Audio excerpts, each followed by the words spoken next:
Hello everyone. Oops. Can you hear me?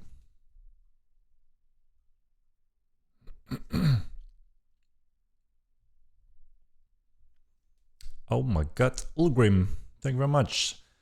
Please wish me my son a happy birthday. He has been playing Mortal for 16 years. He turned 41 today. That's not bad. 41. Happy birthday. Alright, so is sound good, everyone? Loud and clear. Where the hell did my... Here we go. Alright. Looks better. How are we all doing today? Let me post this also.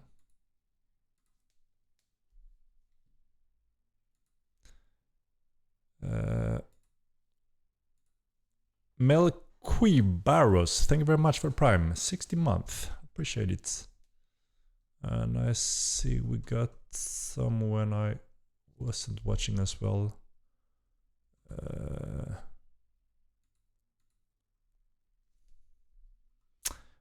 Belric, 28 month.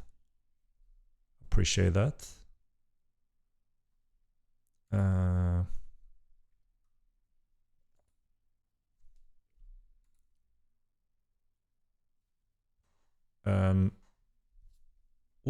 No.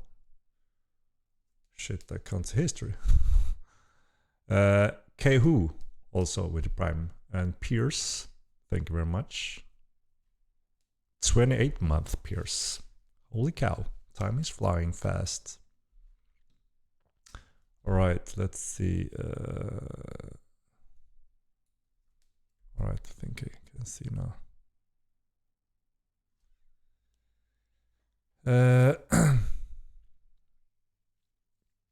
Alright, so we had our second Unreal 5 PTR last week, as you know, and we have got a lot of awesome feedback from those participating. Overall, a good step in the right direction when it comes to performance in general, loading stalls in the world, and also thanks to the battle, we got a lot of great data on the servers, and also this one freeze that happens mid-battle on client side is that quite a few members or players got that gave us that report also is obviously very valuable this weekend. So the plan is we are currently working on debugging that.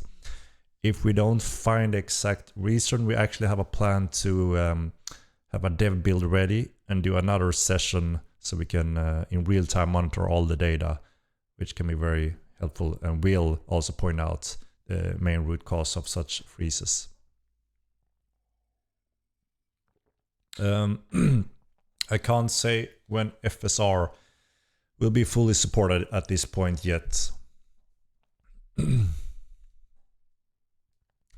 But yeah, like mentioned before, NVIDIA and Epic have two great support for AI scaling, which we are using TSR and DLSS 3.5, and most likely FSR will also be supported in a similar plugin in the near future, I would imagine.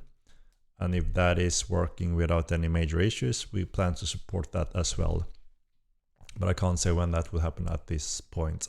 We did hear from a few users, AMD users, that tried a frame generation from AMD, the software version, and it really did a lot on the performance and it worked very well. We haven't looked into that at all, but it sounds like quite promising so far. Chronicot with the Prime, thank you very much. Hello, man. And Bane's bike with a 27 Prime.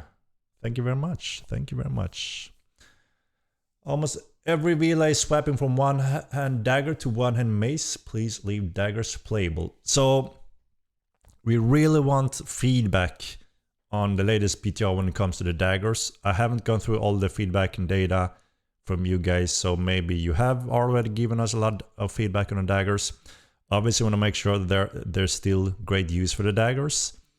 But one of the things that was clearly wrong, that didn't follow the game design that I mentioned before, was the heaviest base damage dagger shouldn't be tapping into also weak shot spots which they did, which kind of went them overboard, right? So from light to medium, that's where you can tap into weak spot damage as well. So yeah, we appreciate the feedback on that.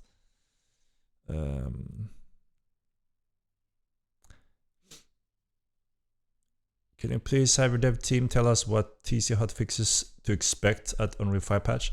So I think there were some of the fixes and balances already on the PTR notes for TC. We are still working on all the reports so far we got on TC balances and issues.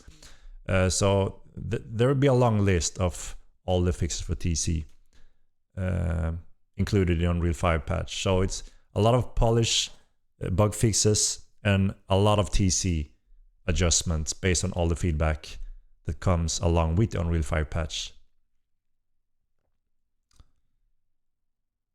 With the only balance question about Unreal 5 today. No, I can go either way. Depends on what you guys want to discuss. I am gonna announce we are planning to do, like I mentioned, a follow-up PTR test quite soon. Currently scheduled for Monday.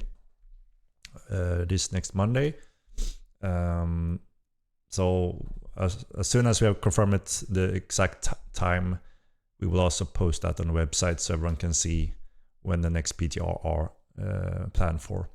And we will most likely also then schedule a little event where we meet up in a game similar to last time, where everyone is free to join up. And we will have a fight because we want to, again, monitor some of the client performance in battles. Yeah, there was a survey issue last, what was it, 2 weeks ago, when there was a huge fight. We recorded 600 players in one region. It was quite a while ago since we had that many in one small region. And we saw a few issues that happened. Sebastian have patched since then, so we should be good.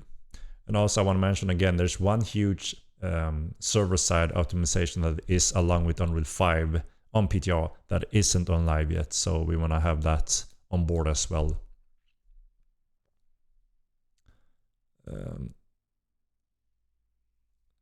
And yeah, obviously, you know, like we talked about population and the scale of Mealland. What is a decent amount of players on that kind of map size. And then of course in the future when we plan to have a steady growth of player base, we also need to expand the world based on that population, right? Mouse movement was super responsive on Unreal 5, huge improvement from Unreal 4. Good to hear that. Yeah, we got a lot of great feedback from the questionnaires and etc. as well. Maybe we can present some of that also to the public if anyone is interested in seeing how that progression went. I thought they were balanced.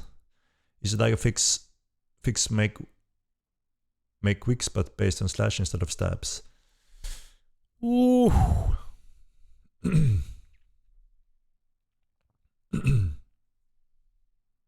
Second stab direction.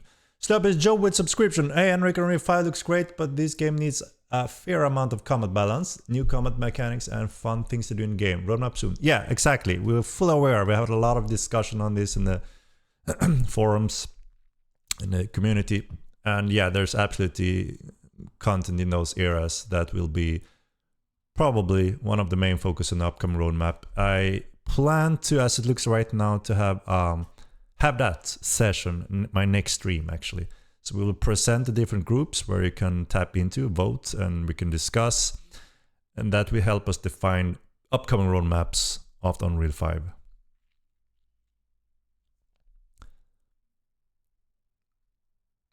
So yeah, next stream is what I'm planning for to cover that.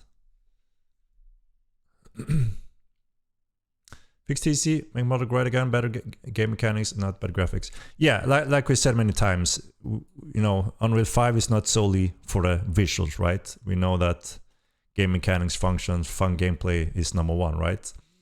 But Unreal 5 also gave us a lot of big improvements and fixing core issues that we suffer a little bit from in Unreal 4.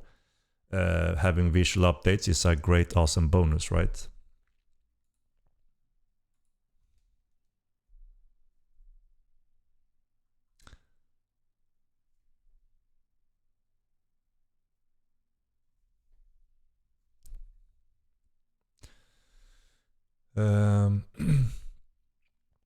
If I recall correctly, the non-FS3 AMD frame generation looks smoother but doesn't feel smoother.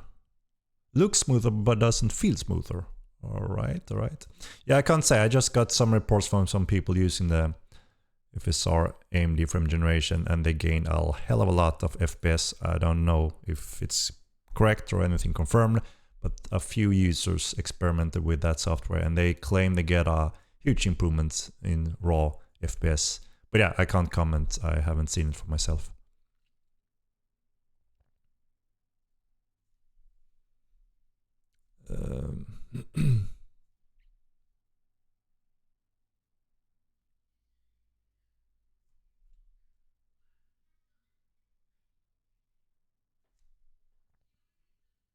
Expecting terrain to be finished in Unreal 4 or 5? What do I mean with terrain finished? We're using the same terrain as we always done. I'm not sure what you mean with finished. Noznan with the Prime, thank you very much.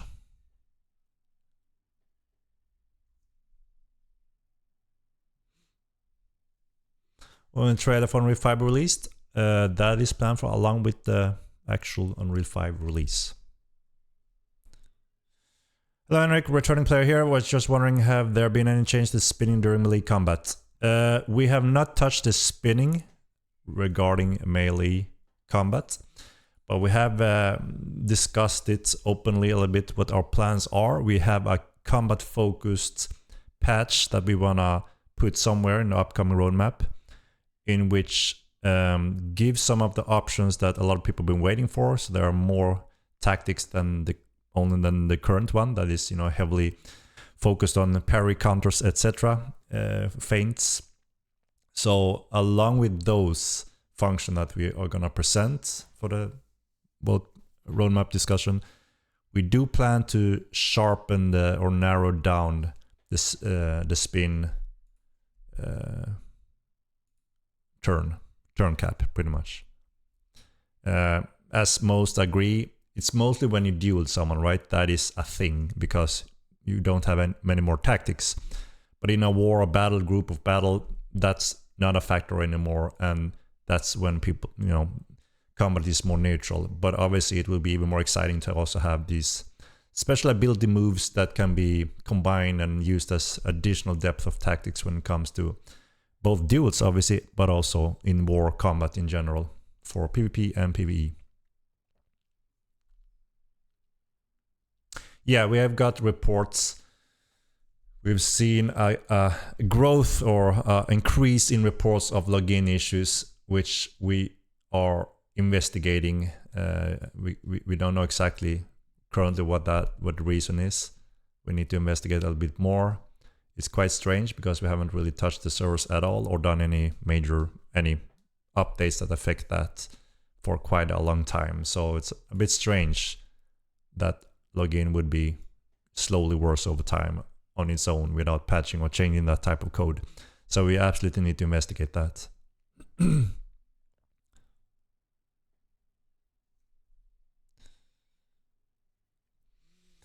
Gilbert Wombat, thank you for the subscription. Hello Henrik, first of all, let me tell you that I really like your game and props to the GMs, they're doing a great work. But I have a question for all the players that are concerned of that topic, wipe. Will this game wipe? Because many players, and myself including, are afraid of wipe.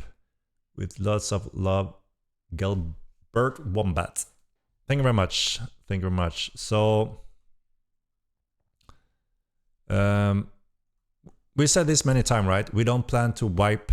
When we went persistent, that's when, you know, everything is persistent. So people can rely on that when they commit all their hard work of hours investment in the game, and even on multiple characters now, it would be a very big impact if we go against what we promised the player base, so they can rely on all the investment, and go against that and do a wipe would be a big slap, and we will lose a lot of players. And sure, there will be a group of players that would enjoy having a fresh start out, but this is that type of game where that doesn't make sense. It's not necessary. You can join up as a new player or join back as a veteran player whenever you want over many years to come when we run Mortal Line 2. Just like, you know, similar games in these genres, just as we did in Mortal 1, Ultima Line and all those games, right? There'll be a lot of new features and content you can explore over time when you come back, taking breaks from the game, etc. But if you are wiped every now and then, we will lose huge amount of players constantly every time. So it doesn't make sense for us to do that.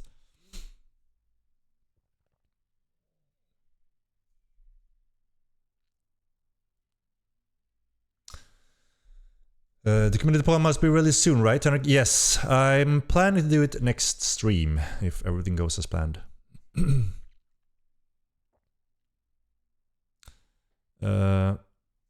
Let me catch up a little bit here, I'm a little behind.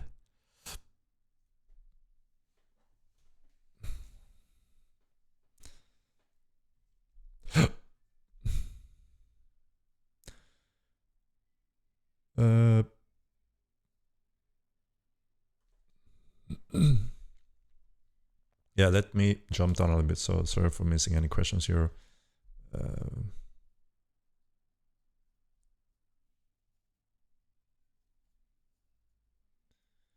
A special attack with bow gets, we are looking at parry mode and quick.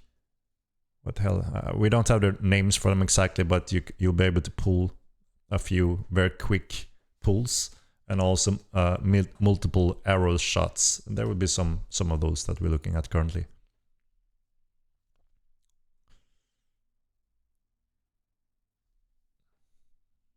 Oddly Bowman fixed already or no? Have we tested on PTR? There have been adjustment to those.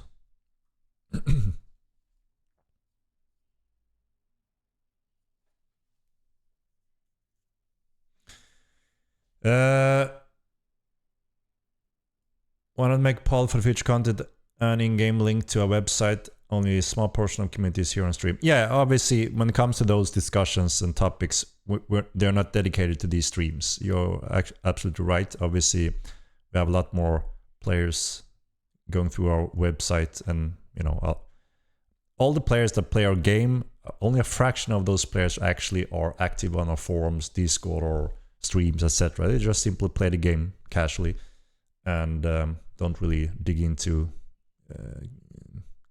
interaction, just as, you know, in the same way as you may do here.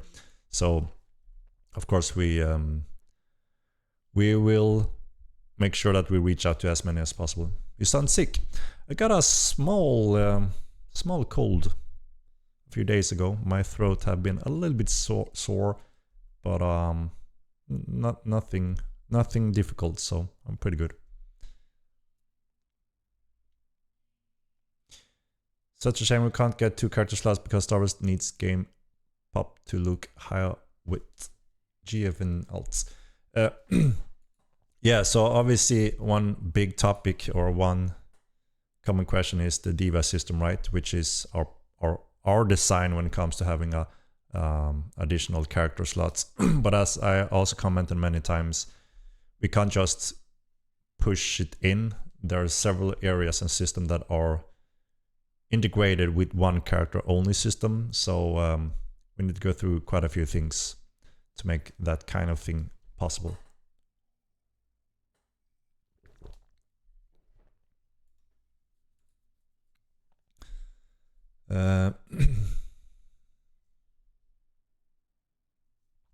When is the voting? So along with my next stream, we plan to have that arranged and open for you guys to dig into it.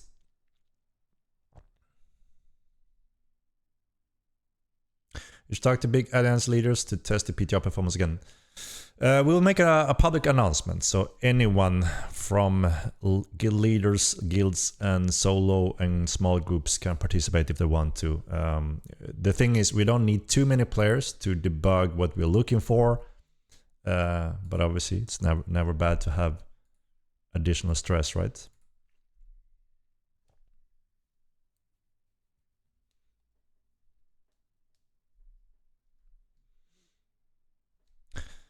What a feedback performance-wise after the last PTR, but personally expected way better during the PTR fight with only that many numbers.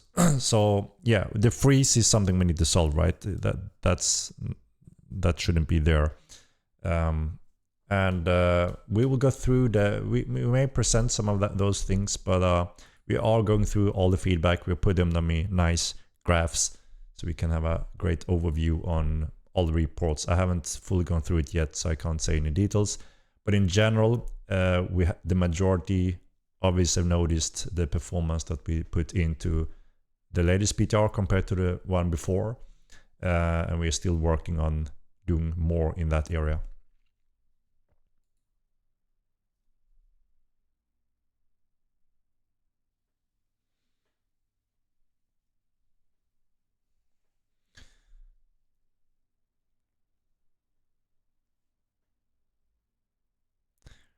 Redo territory control.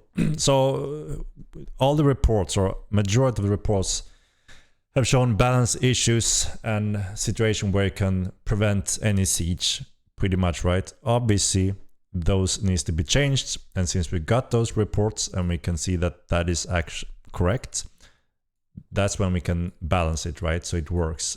And we already have most of those important fixes on PTR, which means you can't just ninja block a siege by placing deeds left and right. You need to construct them, have them finished, and then over time gain the defense. A huge difference when it comes to defense values, etc. And you can't just pop instant defense also. That was one of the main factors for preventing any siege to be reasonable. So yeah, obviously you will be able to siege now with those fixes. Please change color race. You promised some changes a few streams ago. I want my changes, please. Yeah, as I mentioned, I don't know when we will be able to tweak those numbers on the stat pool. I just commented that yes, there are a few races, clades, that will gain a few points in the stat pool. Colors are one of them. But we didn't want to change that as a quick go, because we could also mess it up entirely, because it's a quite complex system where we change all those things. So we wanted to be able to have more time to make sure these are the correct changes, and we haven't messed up anything to mess up any builds. So we will get back to it whenever we can.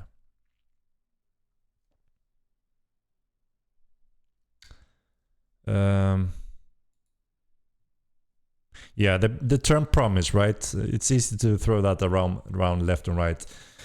I very much enjoy having these community interactions. We can talk about anything. Any questions is obviously allowed. We just want to make sure we are civil and adult in here when we have the conversation. But that also means that, you know, I always try to be very careful in adding additional disclaimers. Whatever we may talk about doesn't mean I promise that will be in the next patch or, you know, anytime in the very near future. Depending on what we're talking about, that could be years away or it could be months away. And there could also be some of them that are unsure, not fully designed, tech-wise, maybe not be able to fully support them. You know, so it's easy to you know, just tune in on some of my words and think everything we're talking about here will go into the next patch. You know, that would be unrealistic. All right, let me jump down a little bit here.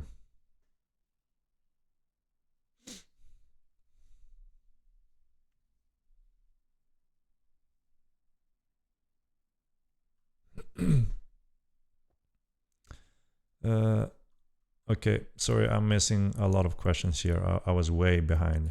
Holy cow, I'm way too slow, guys. All right, I think I'm more up to date now. So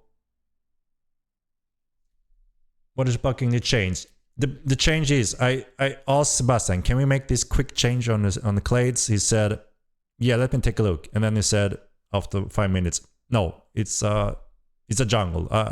I need to read up on it. I don't dare to do these changes. Is it critical, Henrik? Because then we need to pause our development. No, it's not. Let's revisit it. So yeah, you know, my bad on that one. We need to dedicate some time to make sure we do the correct updates. We don't want to mess things up, right?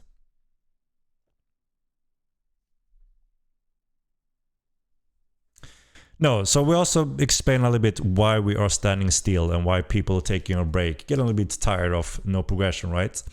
And it may looks like that because obviously we haven't patched in a very long time. There's nothing new on live servers. But that was expected and anticipated. And, you know, if you think about it, it kind of makes sense why. So we've been struggling on two different branches for quite a while now, on UE4 and UE5. And that kind of splits our resources in certain ways. The work environment having two different branches, slowly converting over to Unreal 5 have been quite a challenge. It takes a lot of focus from everyone in the team.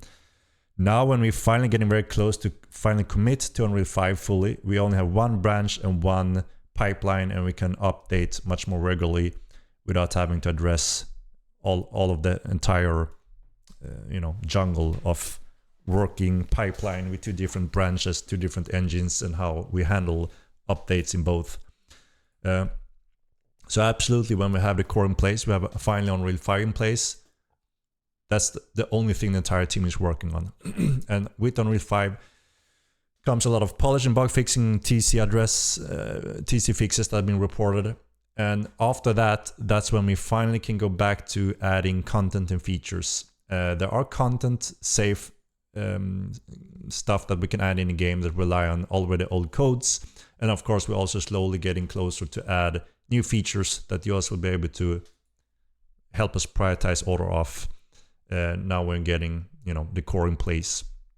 So obviously we know for people to be interested and log back in and play and enjoy the game, we need to have a steady pace of new content and features, right? That's, pouring in more sand in the sandbox, right? And that's absolutely planned for. That's why we wanna, with the community, build the upcoming roadmap so you all are excited about these are the things we really want, and therefore we're getting them first, right? Rather than way later.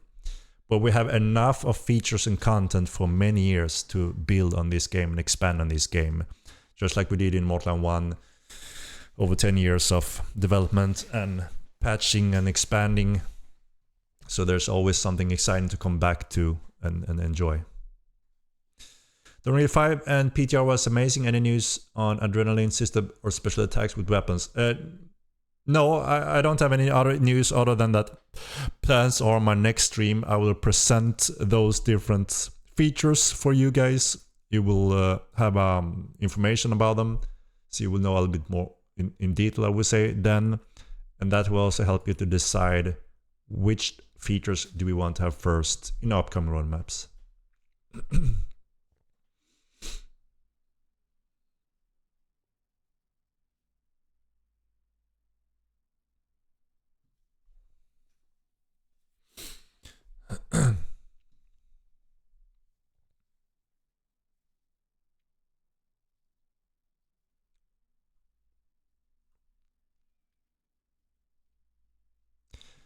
So when we finish with elementalism, we plan to revisit necromancy, spiritism, and maybe something in ecumenical that we discussed also in some of our streams when it comes to that question.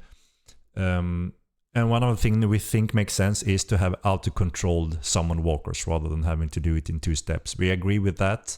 It would be more fluid and enjoyable, hopefully. So there's absolutely a few of those tweaks we want to do after elementalism. So again, that's after elementalism, and I don't know exactly when that will be.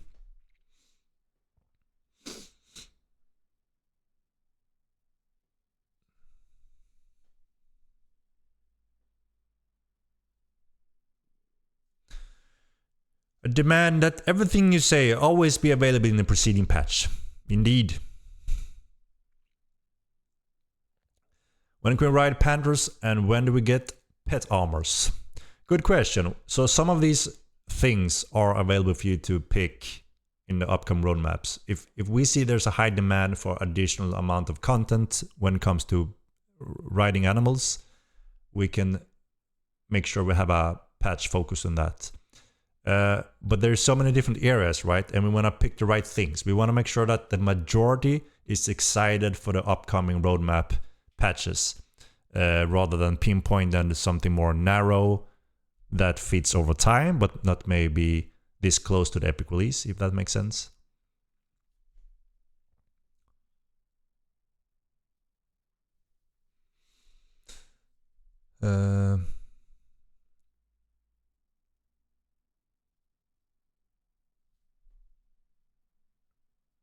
Yeah, we are fully aware of a lot of people are, more and more of the time asking for the Diva system, as another character slot. It's slowly been moving in that direction when it comes to the general feedback, I would say. Initially, when we rebuilt the entire system for Mortal 1, everyone coming from Mortal 1 was really happy to see a character had more depth.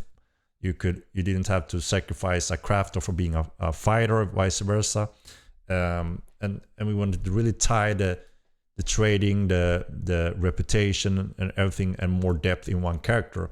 And we still don't have the veteran system, which will allow you even more skills.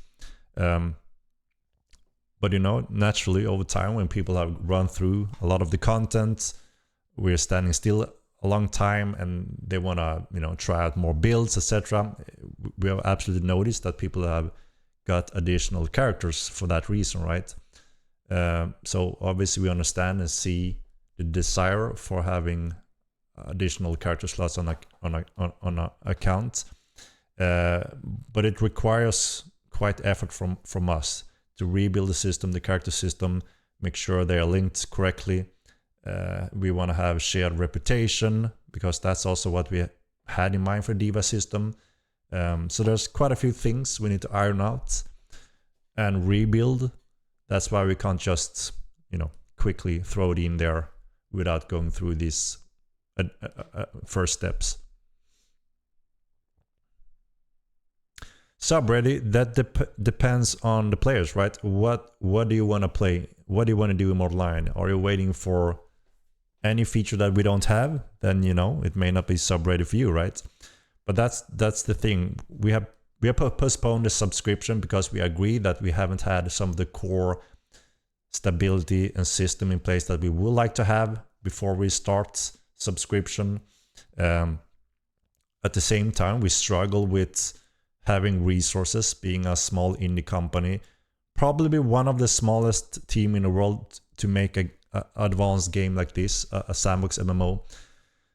There are giant companies out there with hundreds of developers building these games, and many of them doesn't see light. They don't even get released. It's a huge challenge to make this type of game. And obviously one of the challenges is, especially if you're an independent company, you don't have a publisher or a company that fund it. We are funding it our own, right? And obviously we need to be able to continue pay for the services, pay salaries to the developers. Without that, we can't continue work on the game, right? So it's also where do we think, now we have the baseline that we talked about that we wanted to have in the game. We're aiming to have as high stability and polished as possible, but there's always a line where we need to continue fund the project, right? And again, it's so personal.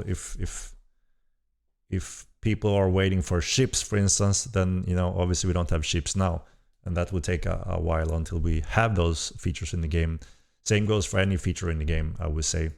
So but we hear a lot of great feedback from players finding the game, that have played the game for a long time, that are enjoying the game and think it's something unique, a fresh gaming experience. And they find it hard to go back to traditional MMOs after they have got deep into Mortal 9. So obviously we have something that is exciting for most players that are interested in Mortal 9 or tried it or played it. And we see a lot of people taking breaks and coming back quite regularly. So, you know, it's a tough line. Obviously, we would love to have endless and, you know, infinite resources to just be able to expand and build a better game faster. But it's just simply not possible without any fundings, right? It goes hand in hand. And there's also a lot of good things that comes with the sub. There's a lot of challenges for the team to always hunt certain types of players, abuse, cheats, etc. And it's quite easy to do when it comes to playing a free game, right? So, you know, we may lose a few players that don't think the game is ready. We expect that to happen. And we are gonna lose a lot of players that are not supposed to play the game. It would be better gaming experience for the one that does play the game. A little bit less of a, you know, battle for our devs as well to stay up to pace when it comes to handling that.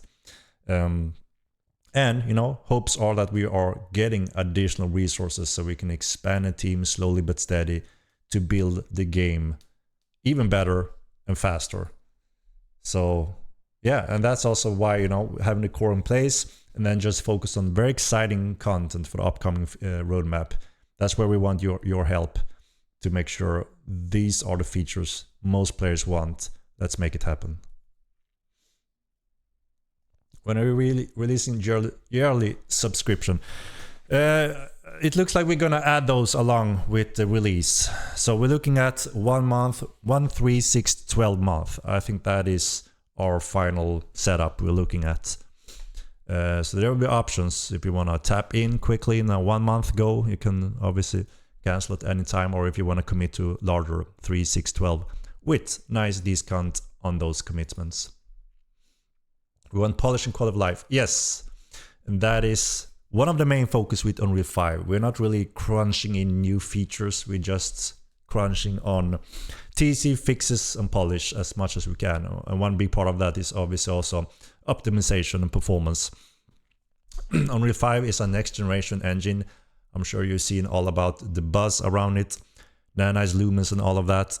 It's new technology and they're aimed for next generation hardware, which also means that comes at a cost if we want to have all those functions enabled. And we want to make sure that we don't go too extreme when it comes to performance loss for visual candy. We want to make sure that you can still play it on a older generation computer hardware, but obviously you will benefit from newer hardware. That kind of goes hand in hand. And we are hoping to, Epic Games are improving their functions as well and also optimizing them as we go forward. Are we to expect PTR this weekend? So we are planning to start the next PTR on Monday actually. We want to be fully focused when we run it, and this weekend wasn't a good timing for some of the developers that needs to be monitoring certain things. So we said let's do it on Monday then perhaps. So currently we're aiming for a Monday. Yeah, I can't say exactly the discount for 12 months. Again, we are trying to follow some kind of standards that most players in the world are used to, kind of like, you know, World of Warcraft subscription packages and so on. We're just below them in price, so a little bit cheaper than World of Warcraft, but similar setup, right? So you recognize it.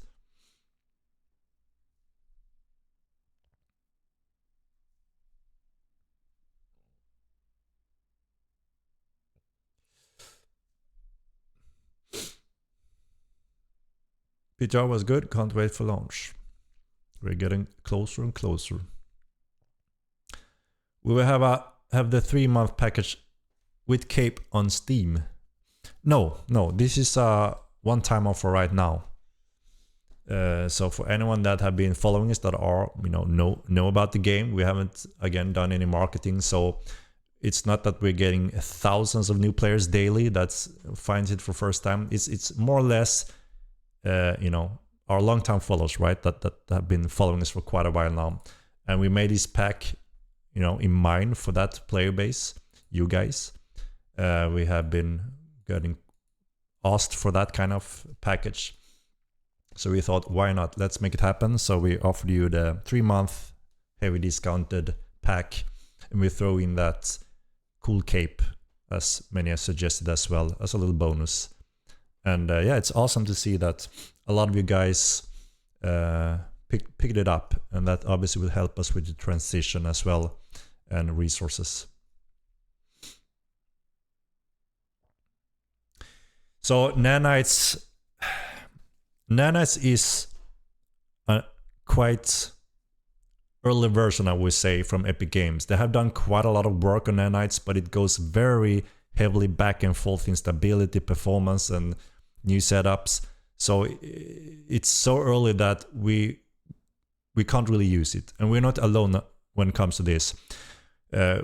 We are communicating with several game developers in the world. We have close relationship with Epic Games, and having a shared view on how it goes with the development and Nanites, and how Outer is progressing when it comes to using that technology. And 9 out of 10, I would say, almost 10 out of 10 said it's not really usable, it's not really commercially polished. So most people put it on pause for now, actually.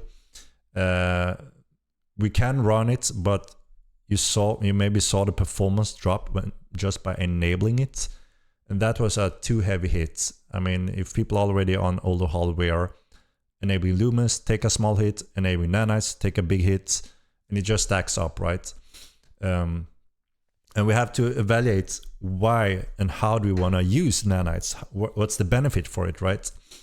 And if that means only a few models can look awesome, but other than that, you don't really see it, it doesn't make sense to always have that cost, right?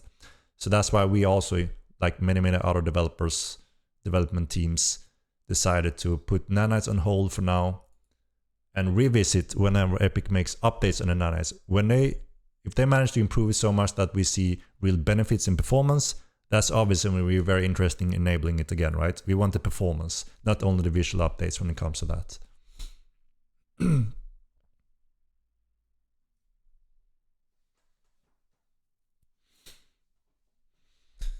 How many sub players do you need to break even? Where are we around? Like, how many was it again? I think we're looking at 3,000 something. I don't remember exactly, but not a lot. And we're already been quite beyond those numbers when we're looking at players playing regularly. So, the numbers we need to continue, stay afloat, is very small amounts. And it very quickly, above it, gives us very quickly resources to be able to expand. So that's what's very exciting for this project. We are a small team, small cost in comparison to the giants, which means we don't rely on insane amount of numbers to break even, and also starting to make profits to be able to expand.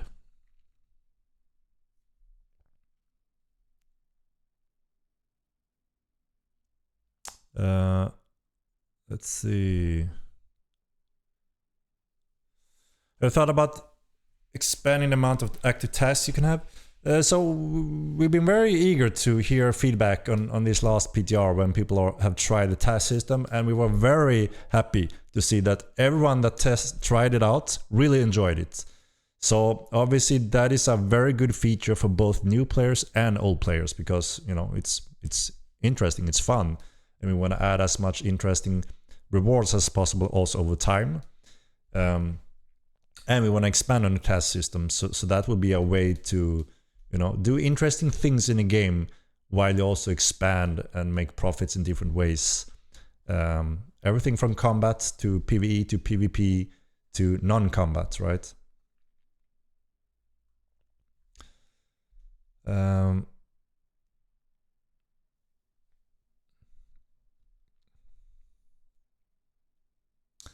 Want to ask, what is your plans for any solo or small group content you have planned for after update requirements are reached? because it seems like a content for smaller groups after these come out. So Hostile TV, that's exactly what I talked about right a moment ago. Tasks. Task is a lovely system that you can solo or with your friends take the same type of task and head out there together and do that kind of content. So that works for everyone. Solo, new, old, and there will be more types of them also over time. So that is obviously one. We added about 9 new camps in the world, and we also, again, in the next stream, when I plan to go through upcoming roadmaps with you guys, one of those topics are additional contents like dungeons, from easy small dungeons to advanced difficult dungeons. We wanna get a better picture of what you want and when you want it, so we can build the upcoming roadmaps based on that.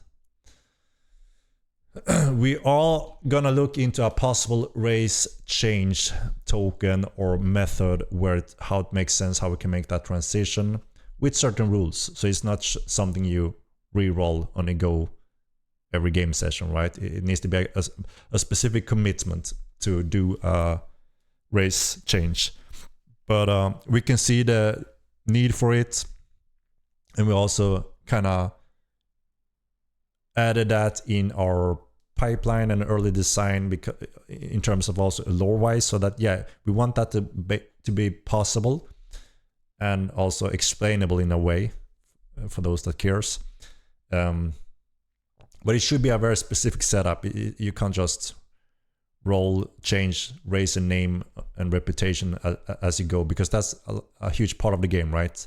And the more of the features we add in that ties to those areas, the more important it is to support that correctly early on.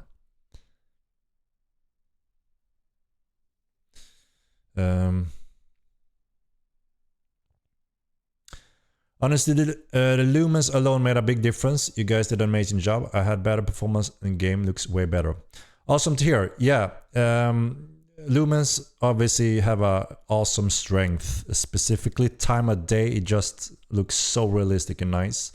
How it bounces around and shows the shadows. Extremely realistic and very beautiful. Obviously, you don't see that as much during nighttime, right? But yeah, the team really managed to really crush the performance with lumens. If you look at the standard setup for lumens and Epic's target for next generation consoles, where they're aiming for 30 and 60 FPS with lumens, that is extremely demanding. Obviously, again, we want to be able to use lumens, but we want to make it as effective as possible without completely killing the performance. And I think they've gone on a really good direction so far. It's actually really good performance when you just compare enabling these technology settings we are using. I mean, you will see more games in the next year eventually using this technology, and a lot of game developers in the world struggle with the performance when it comes to covering a lot of PC hardware out there.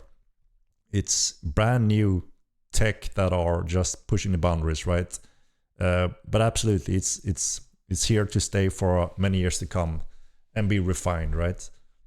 So we're quite early on using this technology, being so far as it seems, the first MMO in the world using Unreal 5, tapping into some of this technology.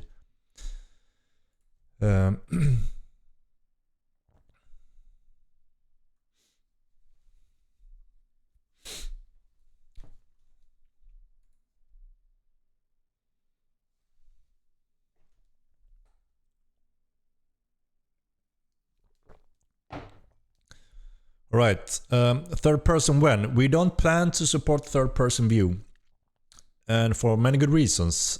In Mortal Online, you are the person, you see through your character's eyes. If you want to hide, you hide.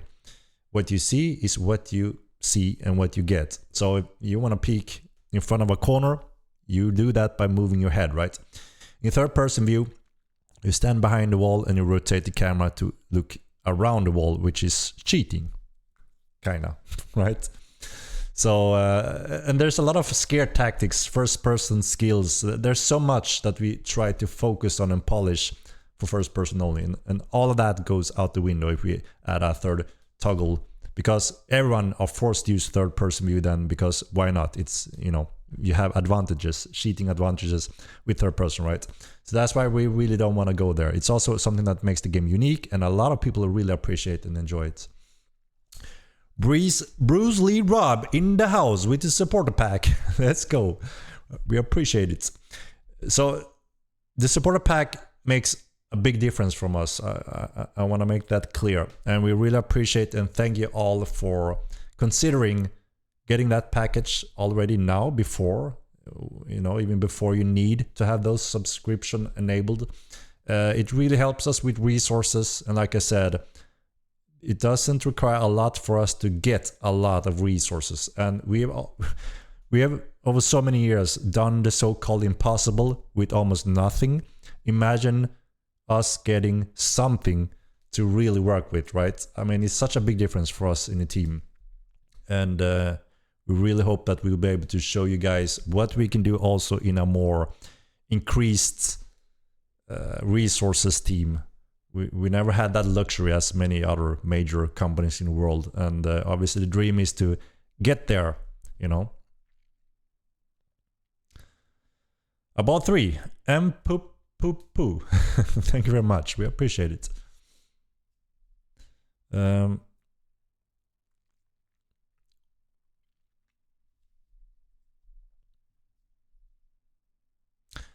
it starts per new dev, I mean, it depends very much also on what type of dev, right? There are so many different positions and different types of experience required for those positions.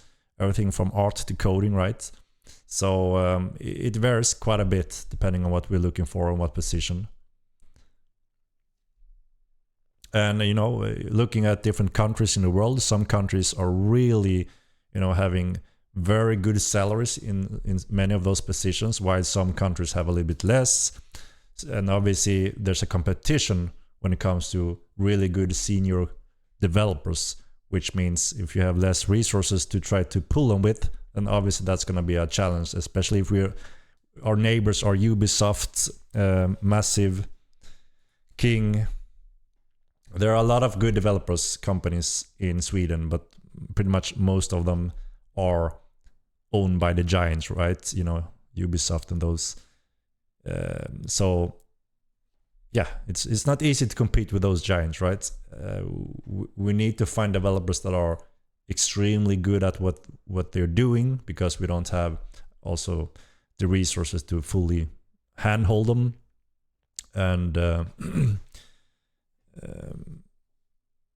yeah, you know, it's and they also need to have a passion for this type of project in game development, right? Because it's quite specific and quite different from just being one in a huge army creating games on the big companies, right? The task system is awesome. We are very happy to hear that, Bruce Lee Rob.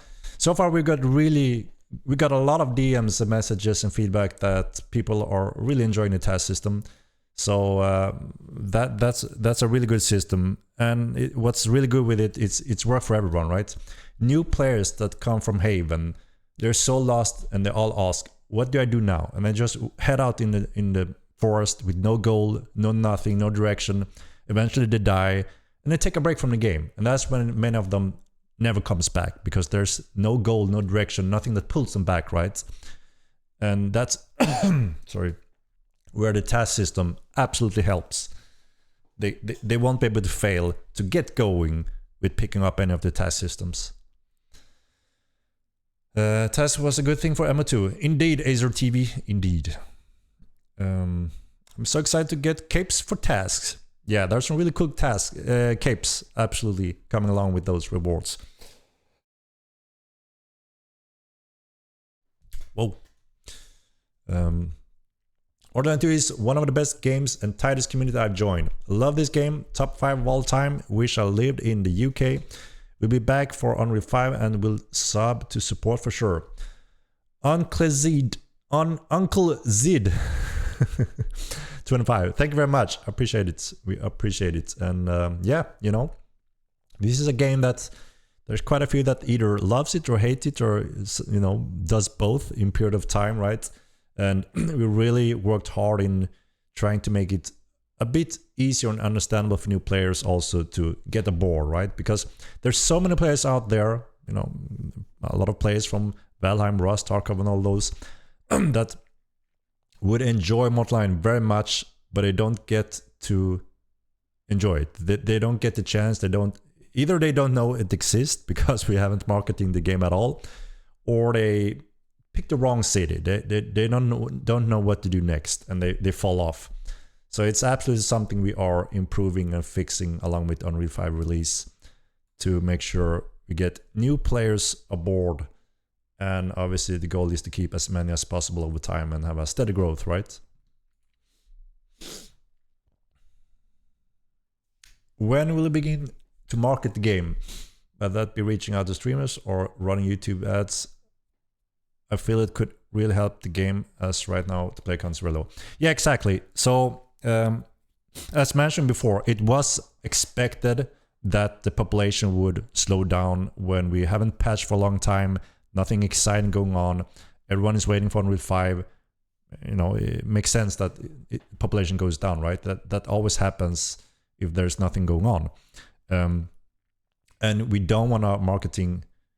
We have decided not to market at all during this year of development because, again, we didn't have those things ready. We didn't have the polish. We didn't have the engine ready. We didn't have the new player experience ready. So, but that's the milestone with Epic Game launch, right? That's when we have the task system in place. We have a more refined experience. We have the new core, the engine in place. And now we can finally look forward to adding new features and content over time. And yes, new players are guided into the game also using tasks. So that's when we want to start marketing the game as well.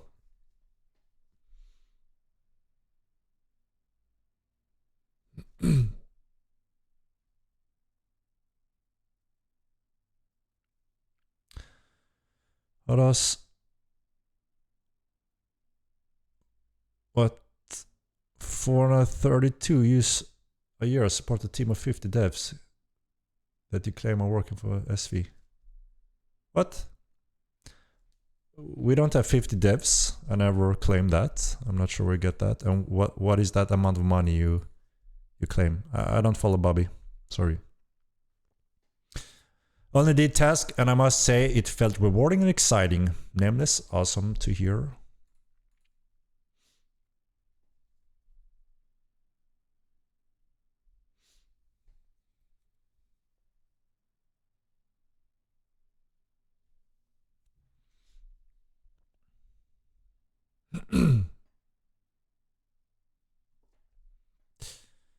Good evening, gambler.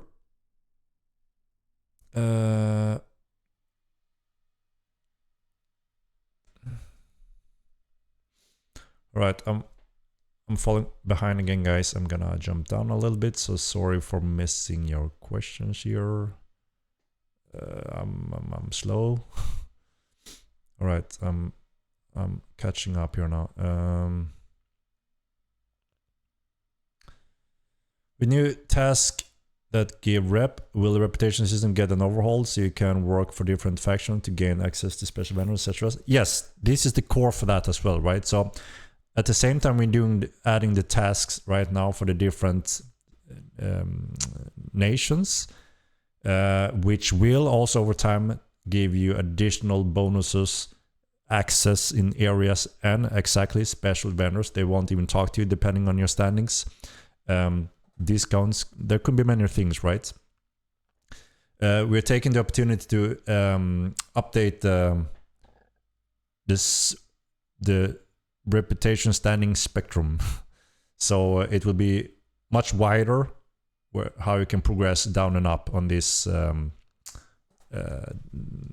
standing value. So yes.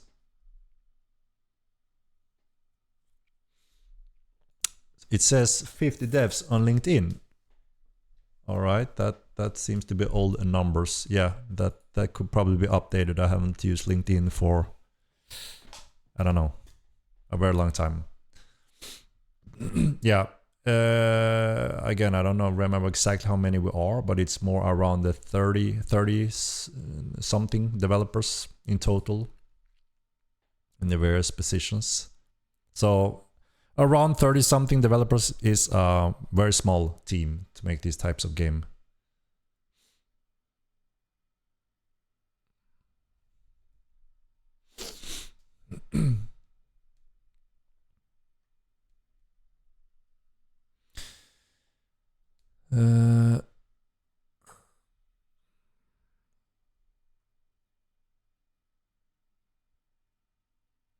Yeah, we plan to support more events. We will have GM helping with different types of events, triggers we want to start eventually.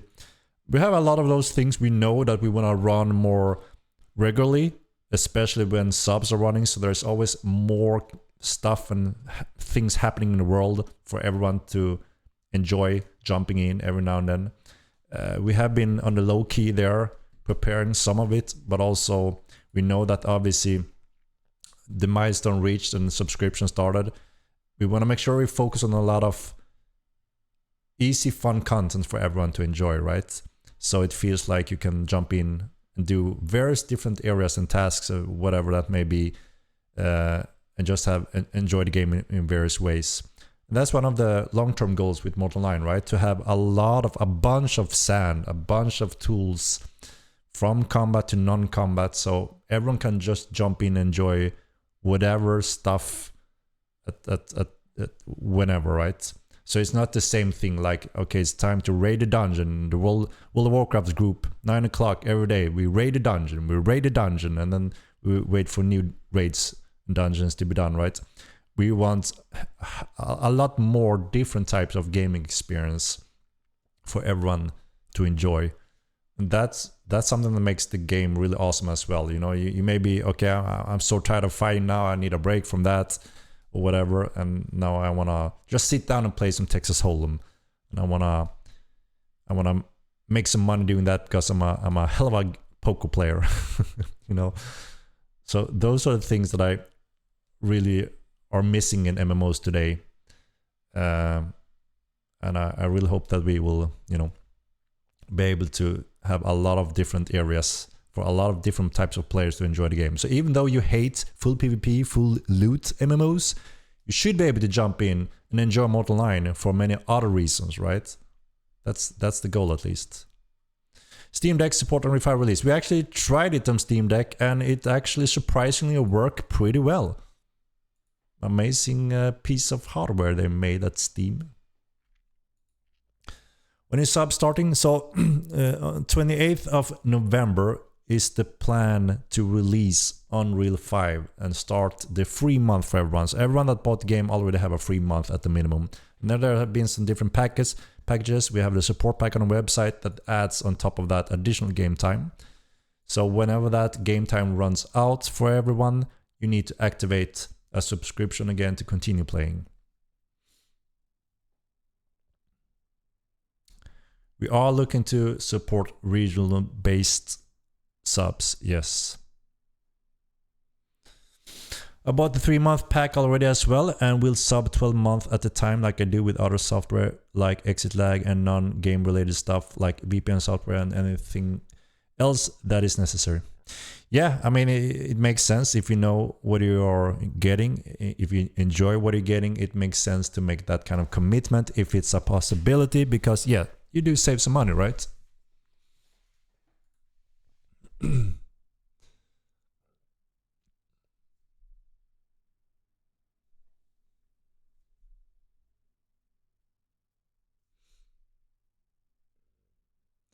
What kind of bonus are you thinking for the Lexicon of Death? Please let me know. I want it so bad, please. So yeah, we're careful about adding, you know, PvP, heavy PvP affecting attributes on something that are rare, supposed to be rare, or something similar to the Lexicon of Death.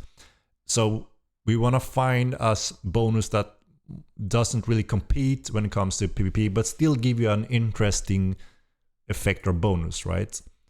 There are some good examples of what it could do, but we haven't really had the time to decide these are the different bonuses those different types of rare magic books could have.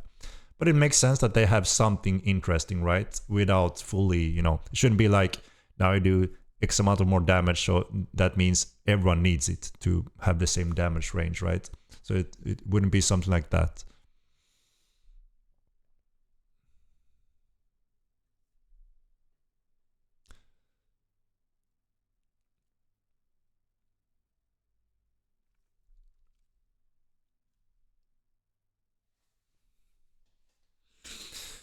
Can I support a pack on Steam so we can have our price realized?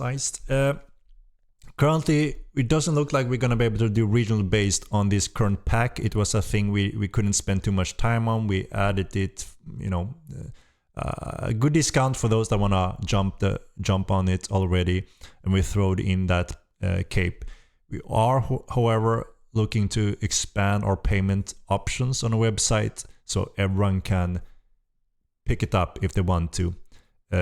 Not until we start the subs, we're gonna have, the plan is to have the regional based and subscription packages available from 1 month up to 12 months most likely. Why do I have to make the Diva system sound so complicated? It's not that I want to make it sound complicated, it's because the current system is not built in mind for multiple characters. And we went through that heavily during the beta time and from Mortal 1, why we needed to do those changes.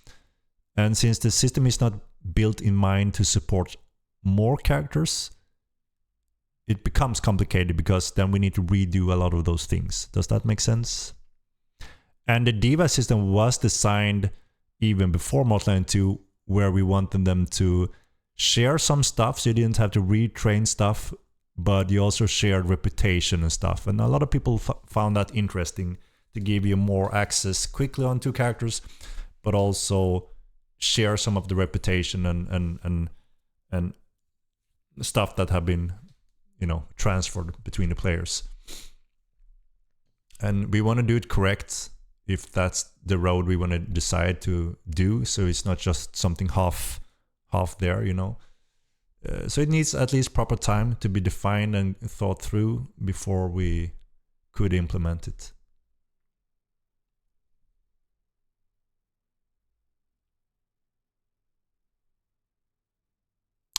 It says you have 11 to 50 employees total. I don't know how this person got at 50. Ah, okay. Yeah, that makes sense. Yeah. I mean, quite a big range, right? And yeah. 50 was news to me as well, but I guess if we are around the 30s, it makes sense why that is the case, right? 11 to 50 makes sense then, right?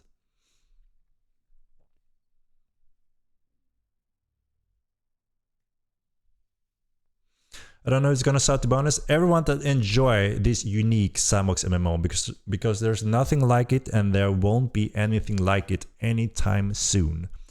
If we slowly become successful and show the world, there may be more types of this game, but right now the best bet is WoW clones, theme park WoW clones, and that's why you see those games keep popping up in new versions, new styles, new IP, and etc. And so far we have seen a very strong, nice support of players backing us up over the years and are, you know, share this vision. They want to play something like Mortal Online. They don't want to play the classic theme park game. So obviously the subs are for those players, right? Lucky you were a gamer. I love Mortal Online 2. It always gets better, especially when we wait for it so long and it happens. Thank you. All right, thank you. When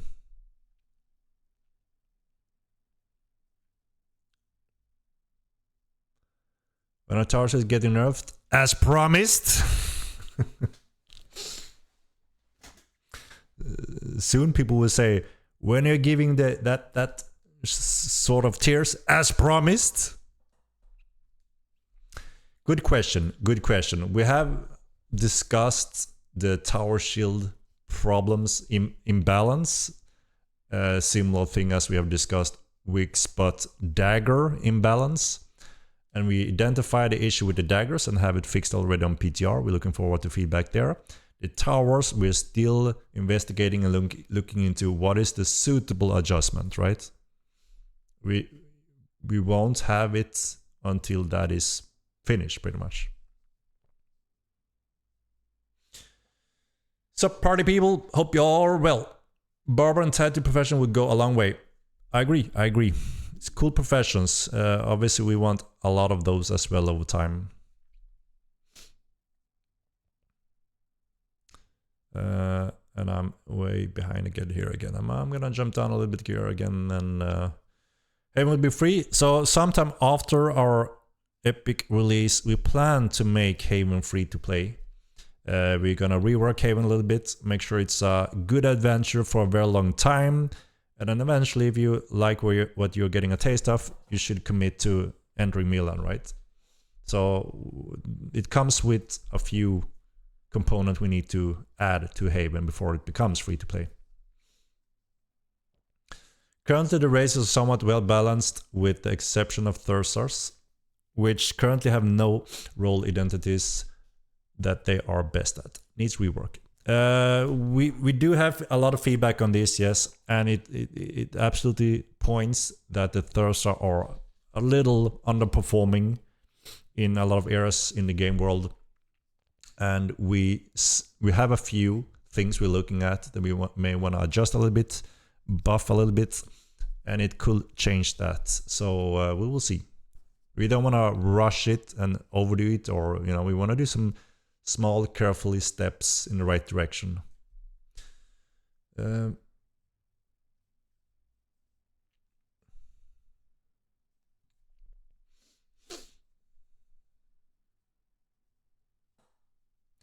there new siege weapons like battering rams coming? So we have a few weapons that are on design stage.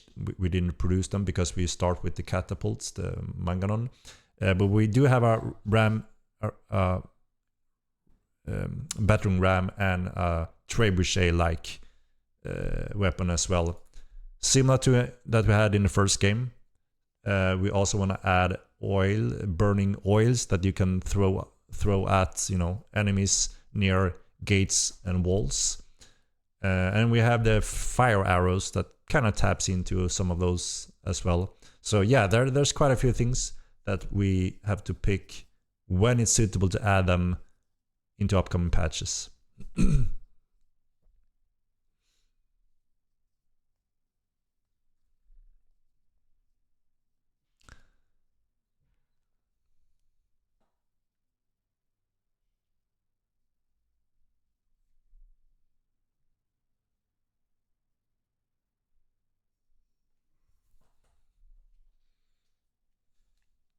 Haven will be free from 28th. No, I don't know when. We need to do the work on Haven first. It's not the free thing only. We want to work on Haven. We need to obviously also make sure that you can access Haven for free, right? So there's a few components we need to finish to make it happen, and it's not planned for release.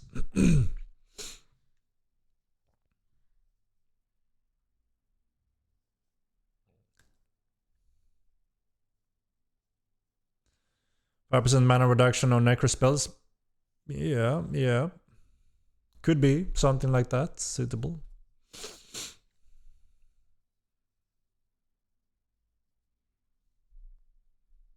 Those need identity and buffs. They do nothing spectacular. I mean, their blood lust is quite powerful. They can solo some stuff that no one else can. They do have some damage bonuses. They are the masters of duels, right? If they use their passive Reagan bonuses, so they do have some identity that stands out. They are the champions of the arenas, right? The arena champions, the gladiators.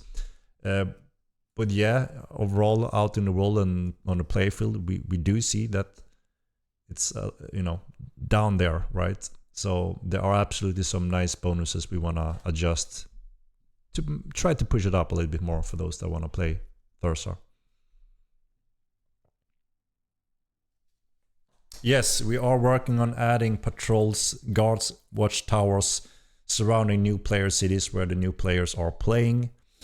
You know, we don't want to promote bored veterans to hang around here to harass and kill those new players. You know, we want to promote veterans and PvP interested players in real challenges like sieges, conflicts out in the wilderness where murder counts doesn't matter, right? So yeah, the new player areas are, you know, designed in mind to help new players on board of the game, which means some security. They will never be fully secure, obviously, right? But some security and some hand holding before they may venture out in the wild, right?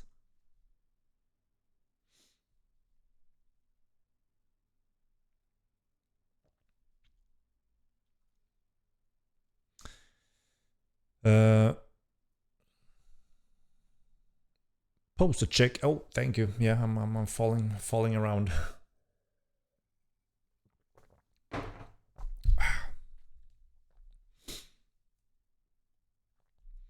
The simple feature like Alliance chat working on UE5. So it's on our list. We want to update the chat window quite a bit, so you can update it however you want, make your own channels and filters, and polish it a little bit. And we want the Alliance chat also, yes, but it won't be with the first patch of Unreal 5.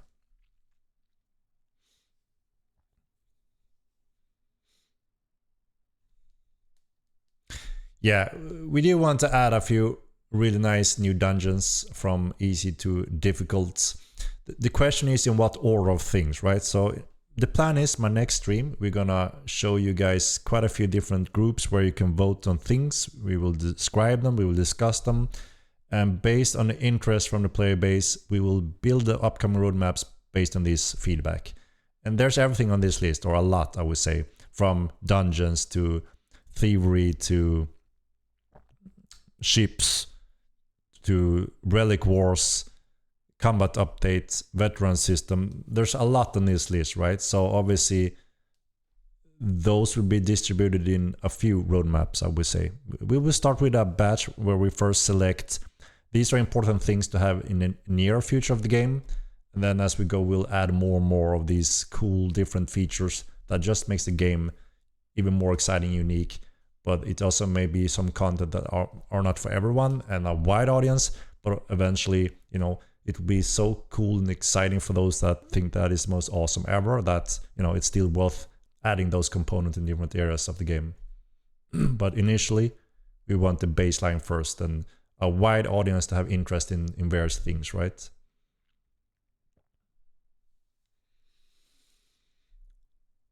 My Thursday is fine.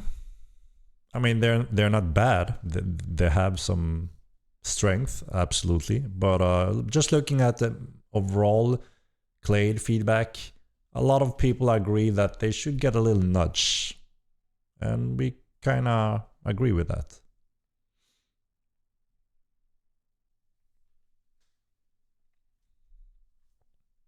Did you start the Sunny Cloak for the support pack? Yes, we did.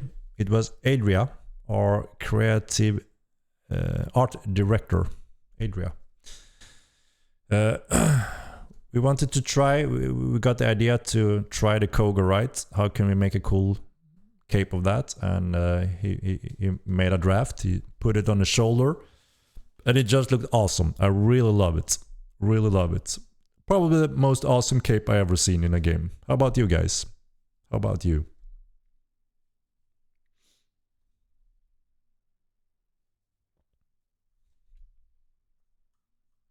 Holy shit, I'm so behind again, guys. Sorry.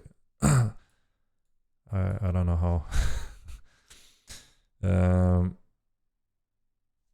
We are investigating the keep tax income and those things, and the UI that isn't matching 100%. So we're going through that now as well, along with all the TC reports.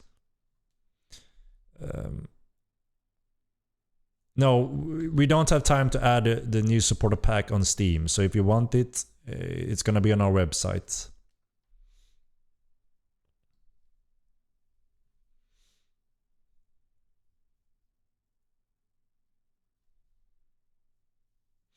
So Thursdays are fine. learn to play issue. I mean, they are fine, but the majority think they are the least playable, effective clade on the field, and we kind of can see that a lot of people go the other clays due to that. And we always say that if we see something underperforming, an item, a weapon, an armor, or a clade, you know, it's our job to carefully buff those instead, so more people can choose to use them rather than, you know, nerf the others, right?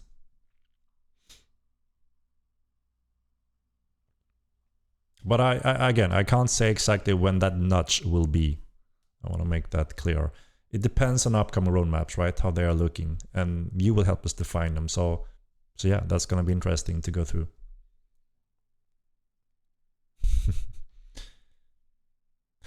No, we don't have anything else in major on the other clays that we see standing out enough for us to have to spend time right now on them.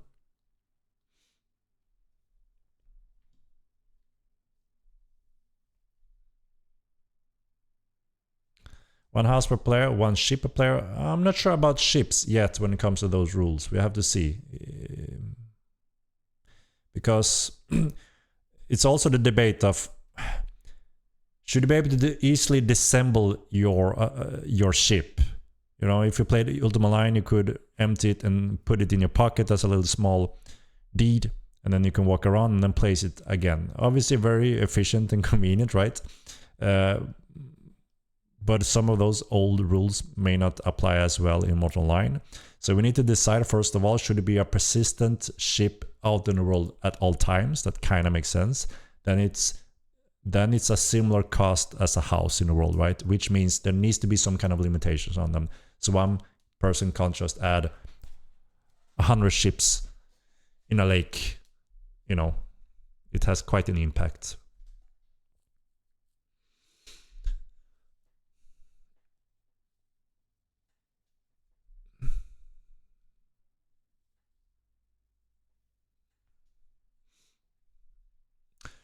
Kurandas, thank you for the prime. Did I have an alert for that, or did I miss it? Why Koga though? Because it's badass. Don't you agree? Didn't you like the Koga? I loved it. I loved it. It looked awesome. I mean, obviously it could be anything, but we picked the Koga. It's a cool creature, so we made a cape out of it. And also because none of the other tasks currently are used in the Koga as a theme or something, so it was free, right?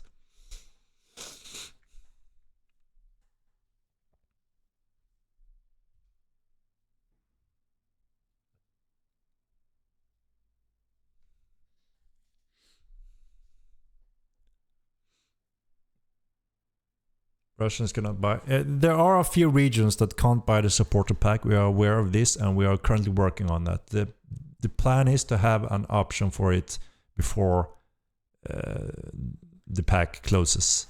So we will update on that, depending how everything goes.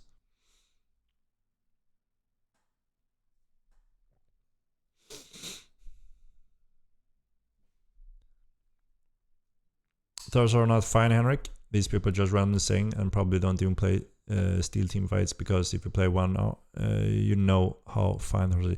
What I meant with fine was more like it works. A lot of people play it, but I'm fully aware of the balance part and where the feedback comes from. I'm not denying that. I'm fully aware of that, and I agree. That's what I meant, all right? So it will have this nudge. The question is when, right?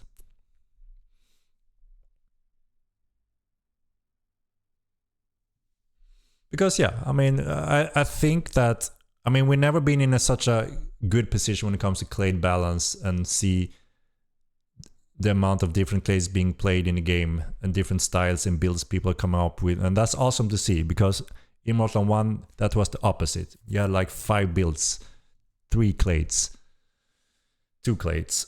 So huge difference, and it's awesome obviously to see that our content and work are being used and utilized, because that's the purpose behind it, right? But yeah, there's always room for tweaks, no doubt, and the Thursar will have a nudge. What about nanites? I did cover nanites early in the stream today, actually.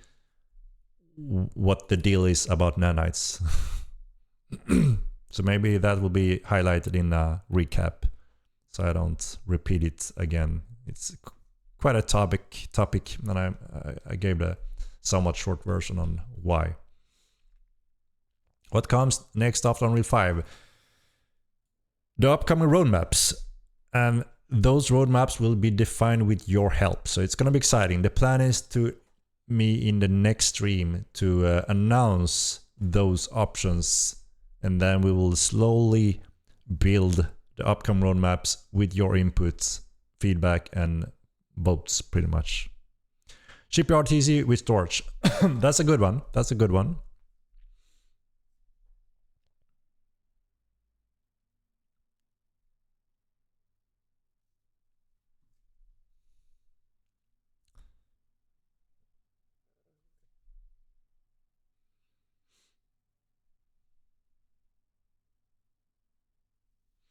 Yeah, there's quite a few rules, right, that have to be decided carefully when it comes to adding ships. Because like I said, if one player can add 10 small ships, then 100 can add thousands, right? So we need to be careful there and have proper rule sets to support it for, you know, for the future also.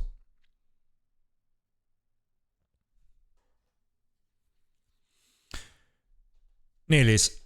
No, that will be instant death if I would do that, obviously, and I think everyone knows that.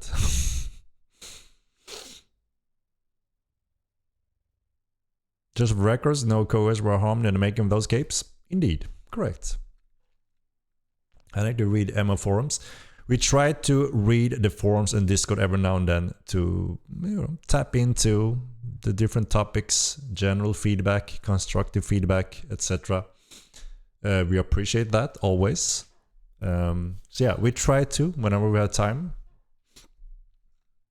and also sometimes save some of those discussions and suggestions for when we are, you know, gonna work on that areas, because, you know, it's always good to have as much data and feedback, etc. as possible, right?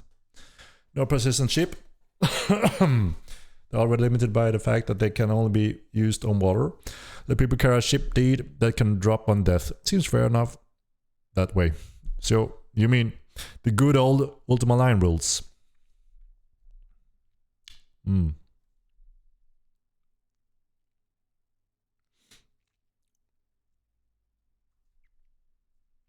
I ignoring the fact that multi-lore book is 12k gold? I'm not ignoring any player-controlled prices. I don't confirm or ignore anything.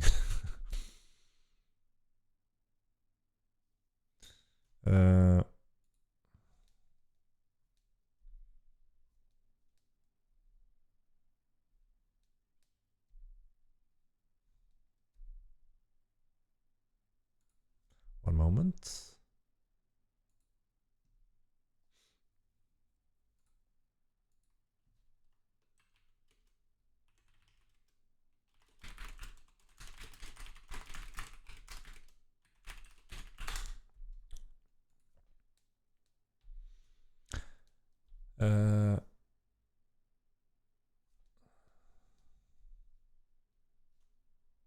Have you guys seen the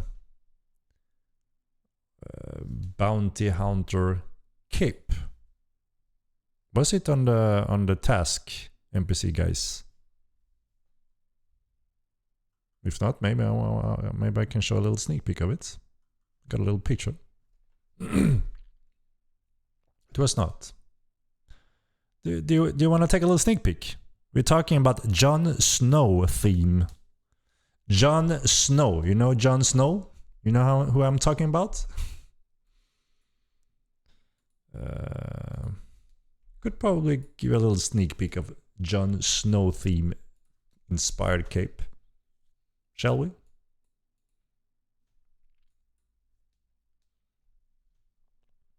Thought you weren't gonna show it. I mean, you wanna see it, right?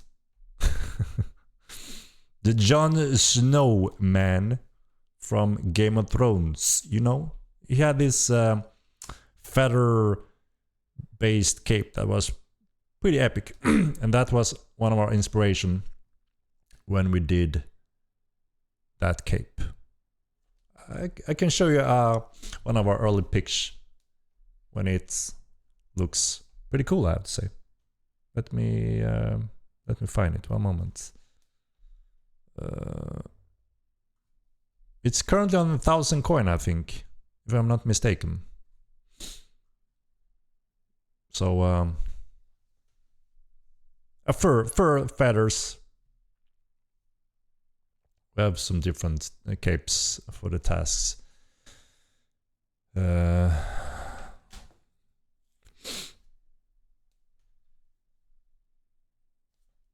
Wait, I may be wrong on the bounty hunter cape when it comes to the amount of coins. So don't take my word for it, right?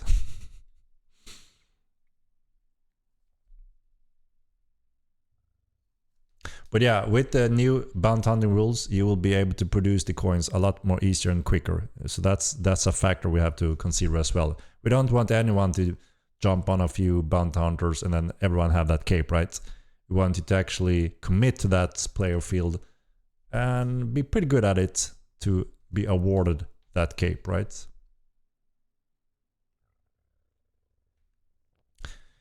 Yeah, no, you know, like I said, there are changes. I don't know if you have tried it in PTR, but you can actually team up now and have more options to take quick trip bounty hunting missions. So it will be faster. But again, I can't confirm the final number. But like I said, it should be achievement, right? So everyone doesn't get it.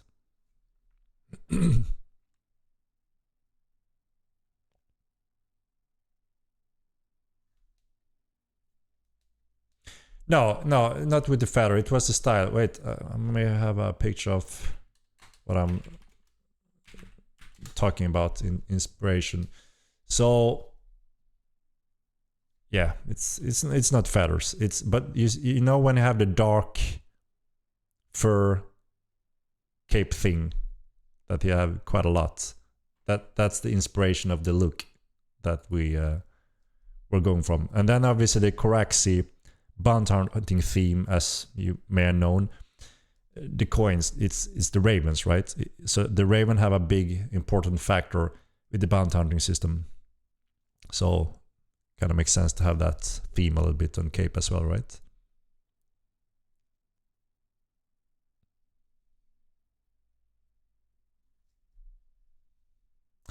So the people who did bullshit bounty hunting system so far robbed of their investment. No, absolutely. They have a big lead and they will tap into the cape quite quickly, I would say. But everyone that enjoyed bounty hunting gave us the feedback how to improve it, and that's exactly what we're doing. So no, absolutely not. We're finally making bounty hunting fully enjoyable with rewards. Let me show you the cape we have so far, right? Where the hell do I have a picture? Let me find a picture.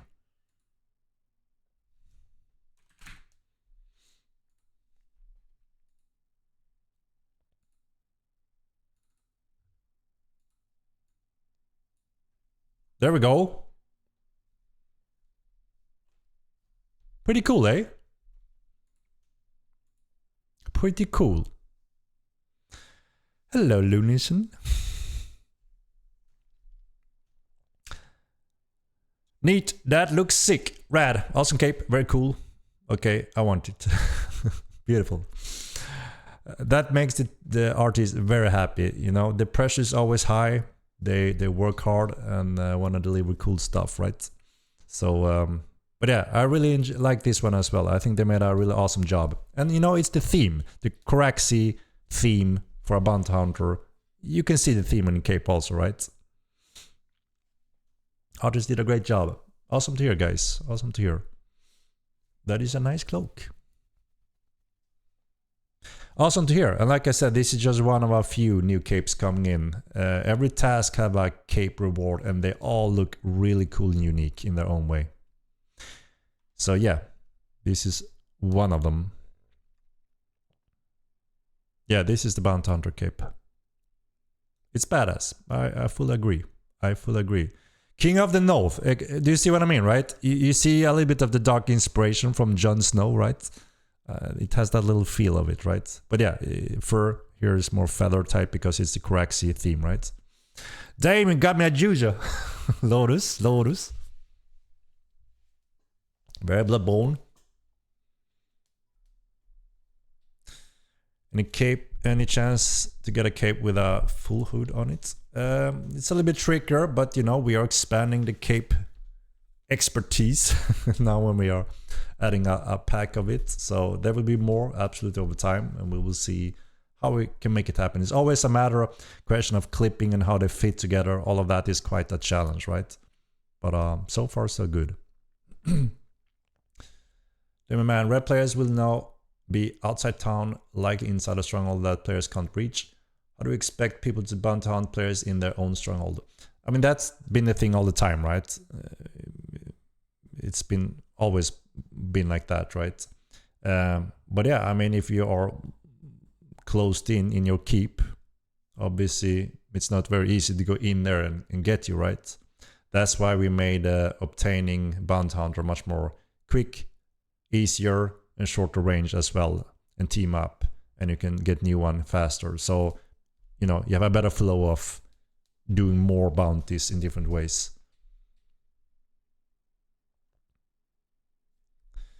What you must do to get it? You have to do bounty hunting to get this cape. Those Coraxi coins, you know?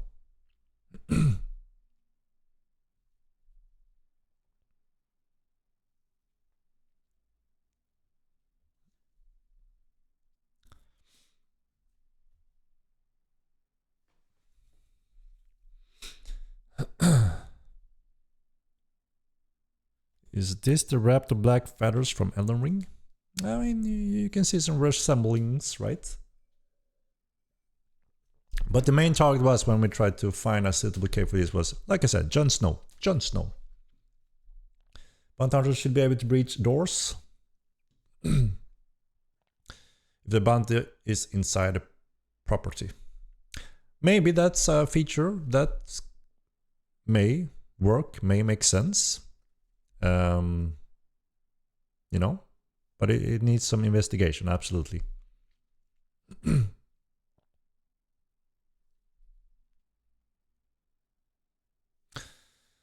Was worth the wait. Thank you, Henrik. Fine work indeed. Awesome to hear. Awesome to hear. We're always a little bit nervous when we present these new stuff. You know, you never know. You never know. But I'm proud of the artists. They are really good. I think they are doing an amazing job. I can't say exactly how many coins it cost. I have to verify. I don't want to say the wrong thing. I'm not 100%. But it's quite the achievement. Like I said, it's supposed to be an achievement to get the capes, right? The capes currently are the high rewards for all the tasks. It's supposed to be quite a commitment. So whenever we get it, it feels damn good. And everyone gonna see, holy shit, you got that cape, you know? You got that cape, you know?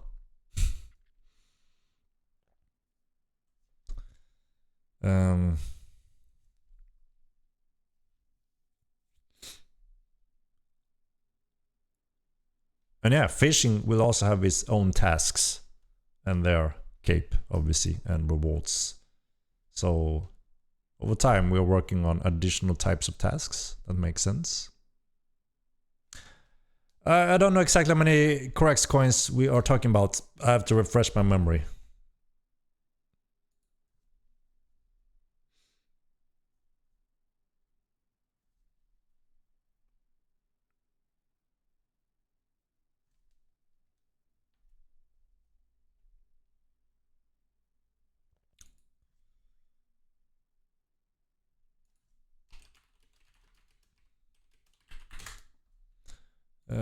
All right.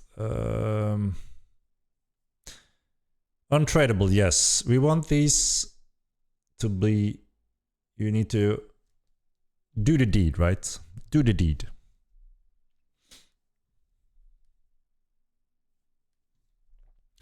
We are still working on Lumen options and performance. You know, there is a base cost on the CPU that went up with Unreal Engine 5, the new tech, and we're looking into every single option we can give that gives us as much performance as possible, right? They've already been killing it when it comes to having insanely good performance with lumens activated.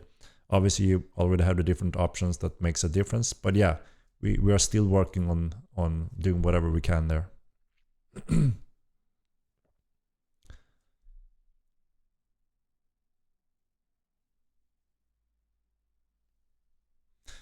We do plan to add more rewards. As I mentioned last stream, one of the challenges is what kind of rewards we could add on the different tasks that make sense, are interesting, or worth it.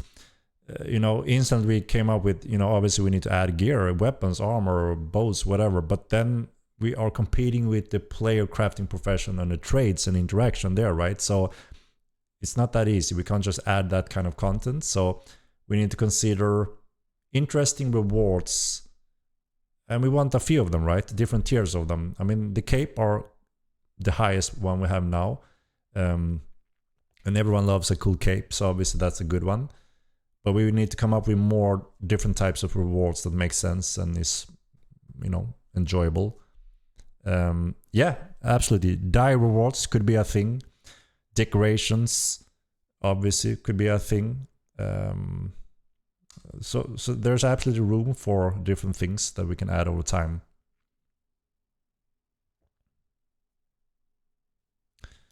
And yeah, you know, you guys have a lot of good suggestions when it comes to that as well. We are always open to hear and see if that makes sense, and we can add that to the list.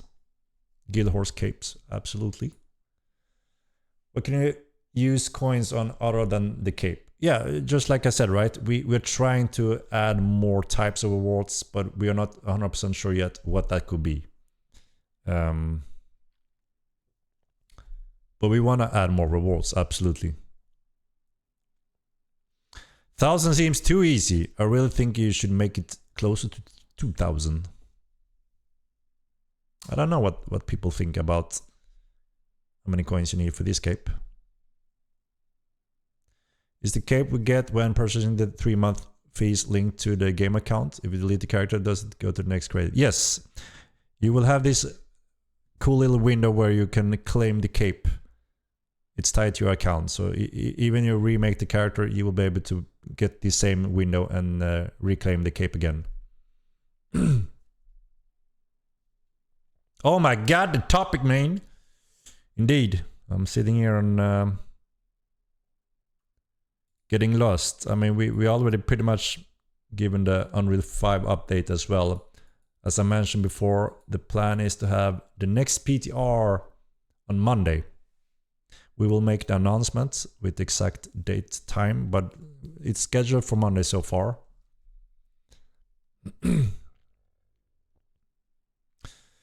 have been doing bounty for over a year. Only 15 people have gotten past 100.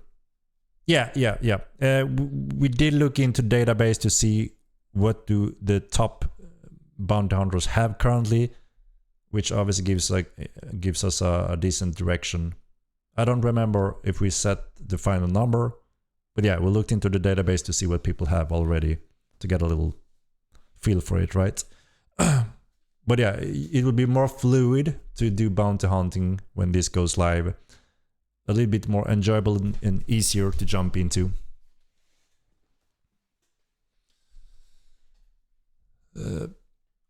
So 5,000, eh?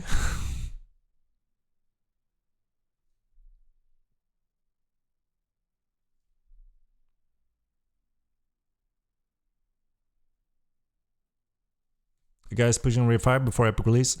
So it's the same milestone for us, right? Unreal 5 is the Epic release. Obviously, when we push Unreal 5 engine updates and when we do the switch on Epic games, we are looking into what's best practice there for us and how we handle the exact step there. But the goal is to release on the 28th. I think 10k would be more reasonable, eh? It just goes up and up.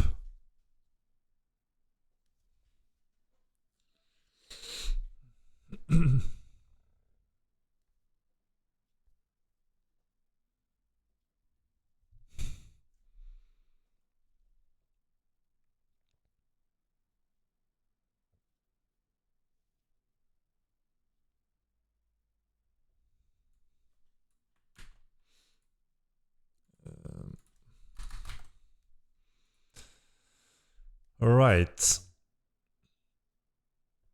Yeah, I think we changed quite a bit on bounty hunting from the timer to distance to you can have a co-worker joining in. There's quite a few nice updates along with the bounty hunting.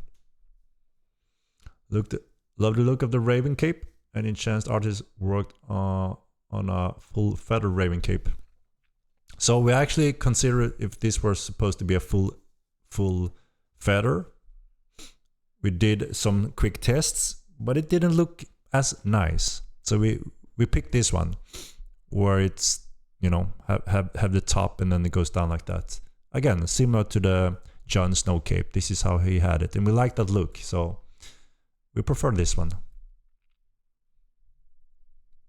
100k it is. Make it very hard to get it. I want to stand still and clap long if I see anyone, so not everyone can have it. I mean, I like that concept as well, right? To have some cool fluff rewards that is quite the investment and achievement. That's a cool thing, right? We absolutely need to have a lot of those in this game. It's one of those things that obviously give you an awesome reward for all the commitment, right?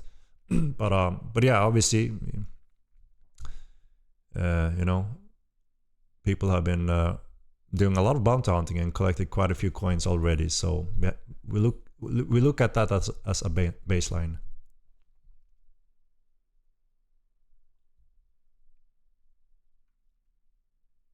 You're disrespecting the players who invested time in bounty hunting so far by having rewards based on a new system.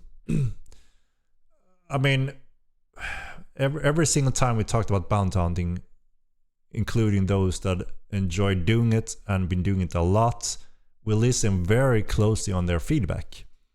And that's what we are using to improve bounty hunting. It was from the bounty hunters that invested a lot of time there, so they could enjoy it even more, because those are the bounty hunter players, right? They enjoy doing it. And, you know, everyone wanted a cool cape as a reward, as one of the rewards. So we made it happen. We made all of that happen. And those bounty hunters also want to be quite alone with the cape. And they already are close to the cape compared to anyone else that's joining in now, right? So I wouldn't say that we disrespect them. We actually listen very carefully on their feedback.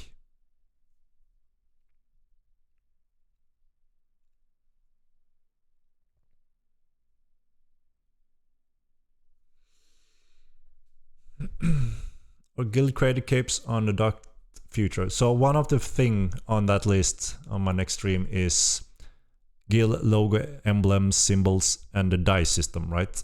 And that is exactly that.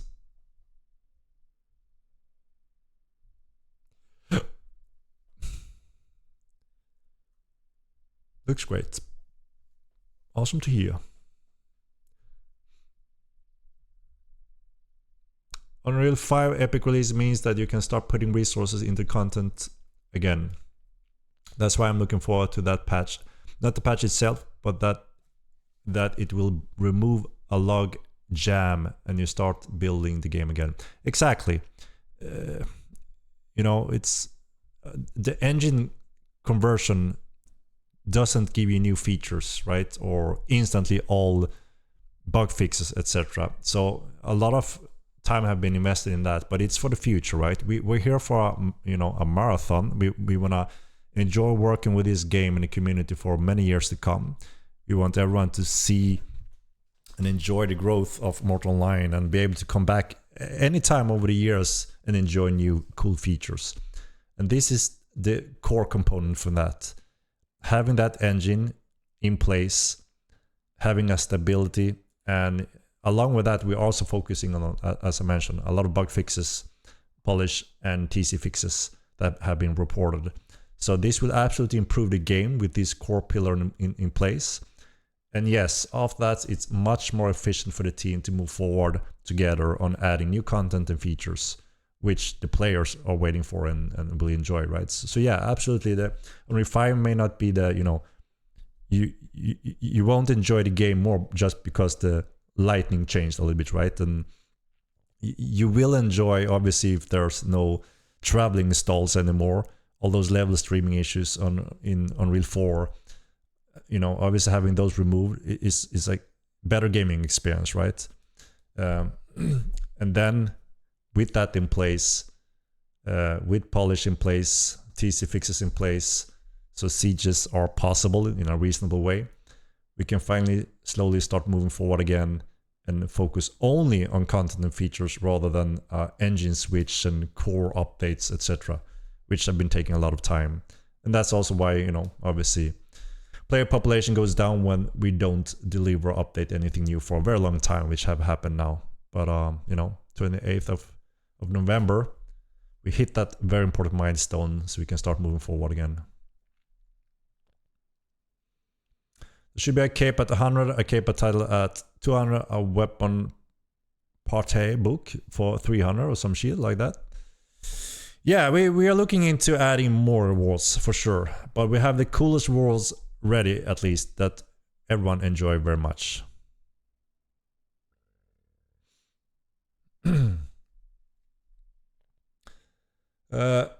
Please add Bible bolas for bounty hunting coins that dismount enemies. Projectile based would help hunting mounted players.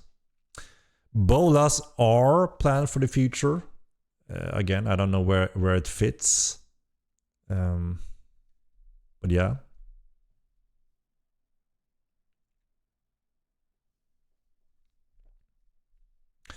No, we don't have these as tradable capes. When you see this cape, you know he done the work. He done the deed. He done the deed, you know. He just didn't went by it. He done the deed. And we kind of like that in a lot of, in these things at least, where it makes sense. Specific items, right? Yeah, we're looking at the towers from the TC feedback.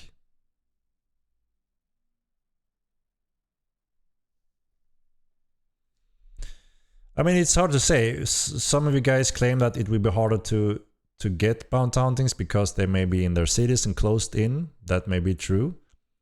And some think it's going to be easier to get bounty coins because you can now do them faster and more efficient, which everyone wanted. So the question is, what will be the result? Is it a mix of those? Right? Hard to say. Very hard to say.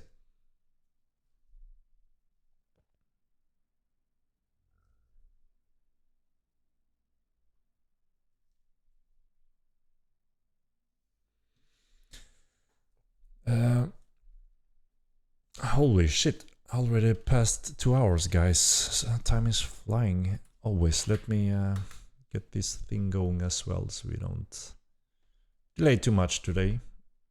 What the hell happened here?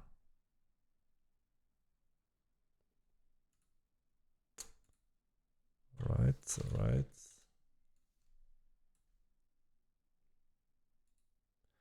Let's start the giveaway, guys. Explanation mark number 2. Bounty hunting is being exploited. Remove it. Why are you saying that, really?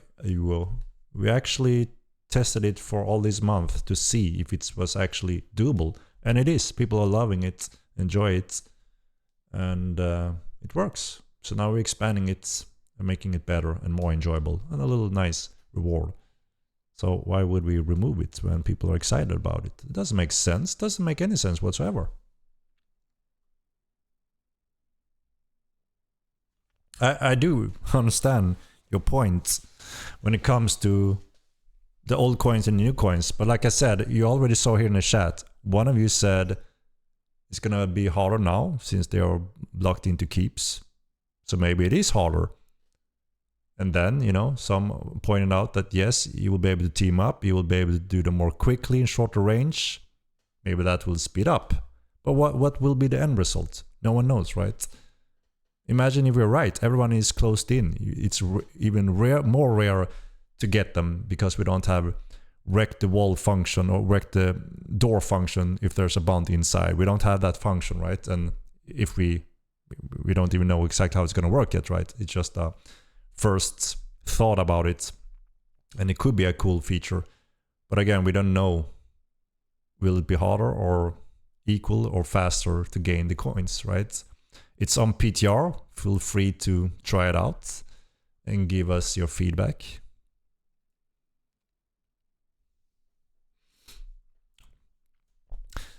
I mean, if we were to only polish for 6 months without adding anything in the game, our population would go down steadily but slowly, just like it is doing now, but for 6 months. So you can do the math yourself if that's a good idea to do. Also because we ask constantly and monitor new players to see what bugs do you experience. And 9 out of 10 doesn't experience any bugs whatsoever. Not until they've gone deep into all different areas of game they can start finding a few bugs, right? Obviously veterans can point out things, right? So, you know, bugs and polish is always a high prioritized order for us. But we can do that infinitely because quality of life and polish can be infinite, right? So we need to make sure we solve bad bugs, bad negative affecting experience bugs, absolutely. But we also need content and features that people are looking forward to and are excited to play the game for, right? There needs to be a balance. Can you keep running a very niche game with 1K players? I mean, if we have 1,000 in total, you mean, at all time, that will be, you know, worse than Mortal Kombat 1. So no, that wouldn't work. We absolutely need more players than that, and we never been close to any of those low numbers. So hopefully that won't be the case ever, right? Hello, Chickaboom. Do Karn. Hello, hello.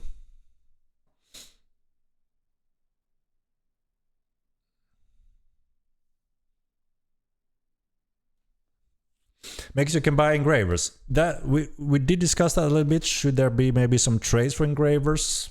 Maybe, yeah. Maybe. Yes, we are still on schedule for 28th.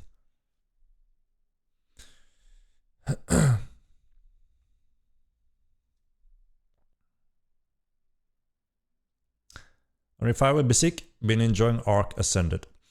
How do you experience the performance on Ark with Unreal 5 compared to our latest PTR, for instance?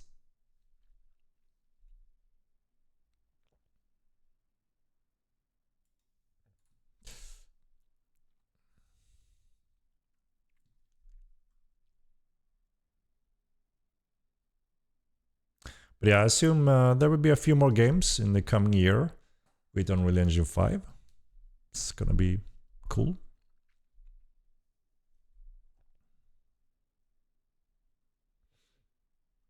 But yeah, we're quite early out with Unreal 5 title, especially Unreal MMORPG. There's nothing near release date so far.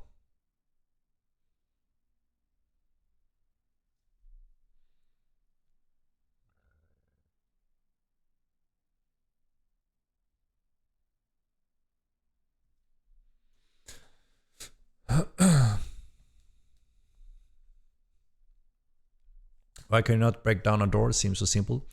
Yeah, well, you know, it could be Rust or it could be a persistent MMORPG game with more consequences and commitment. And if we remove the opportunity for a random player to have some security in their house, there will be no houses for those players. And housing is a huge popular field in these types of games. A lot of people enjoy finding their spot and build their little house and eventually a village and so on.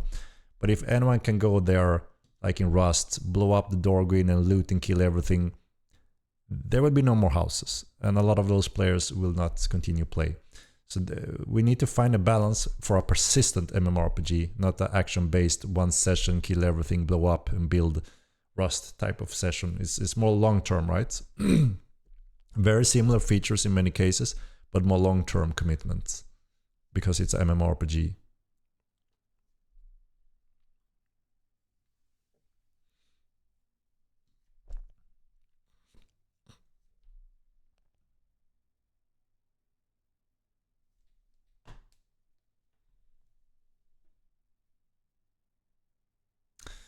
I mean that's a bit interesting, right? Having skill books, notes as rewards that could buff, give you a little bonus on gains or skills directly.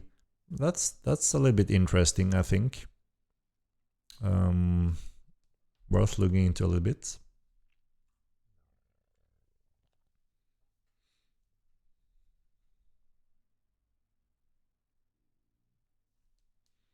What statement, old Greg? I'm way behind again as usual.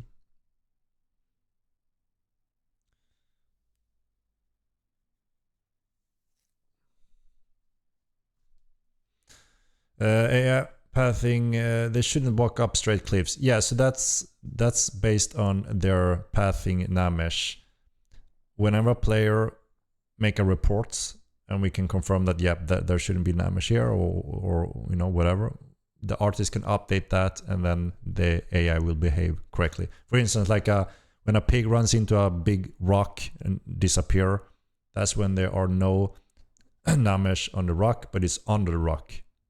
Stuff like that, that absolutely makes, you know, a more polished, pleasant experience. But yeah, we need to find all those errors in the game world, which is the time-consuming part.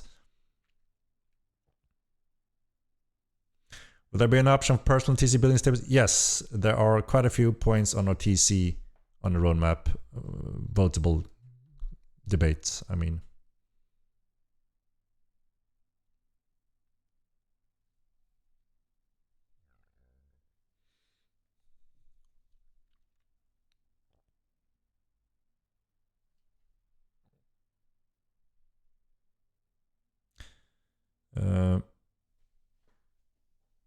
You can make it so only people without the account win a giveaway. But how do I do that though? How do I make that quick and efficient to see who has it and who doesn't? Is it called Saduka or Saduka? Saduka or Saduka? I say Saduka. And I think Mats also says Saduka. Or does he say Saduka? I don't know. I'm not sure actually. Arc UE5 is absolutely dog shit. Performance-wise, you mean Navy? I heard that they struggle with performance, and you know, we know how challenging it is to have those tech running and still have good performance, and that's why I think our team have done a really good job to allow Lumens to perform so well it does in the current build. But yeah, it takes a lot of time to make it happen.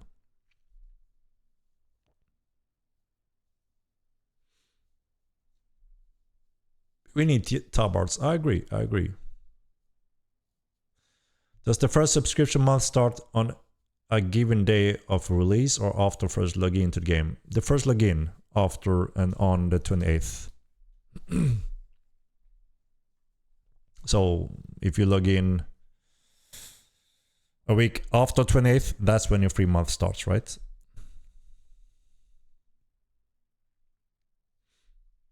Sauruduka.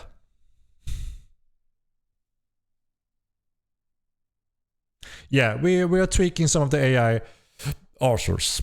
They do never miss, and they backpedal fast as hell. I agree. I think it's pretty cool to fight the alchemist bowman because it's quite advanced and cool. But yeah, it's obviously quite a challenge with their quick backpedal.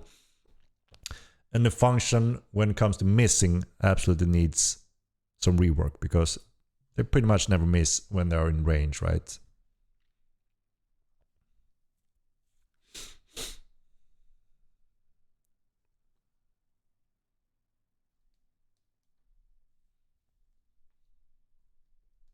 Ashes of Creation. I think that would be quite a different game from Mortal Online. And, you know, if they want to reach out to a wide audience, they're moving towards theme park. But yeah, they are working on Unreal 5 as well, so I think they're a few years away. But who knows, right?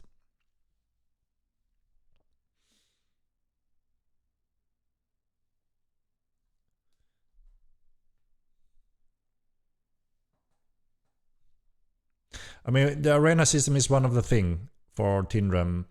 If we want to commit to the arena system, that's really gonna give it ladder, ranking, betting, systems, protection, securement, and you know, all of that. Really cool stuff. I'm looking forward to some of that, to see how that progress.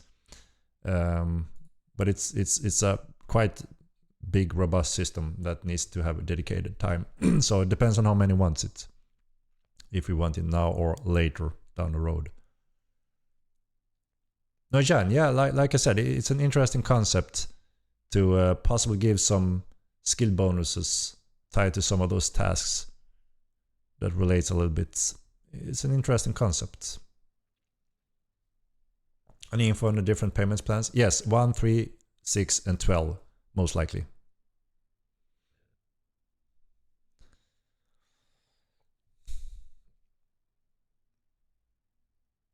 Make it possible to break the door in strongholds only, as it's mostly guild zergs hideout, not solo players.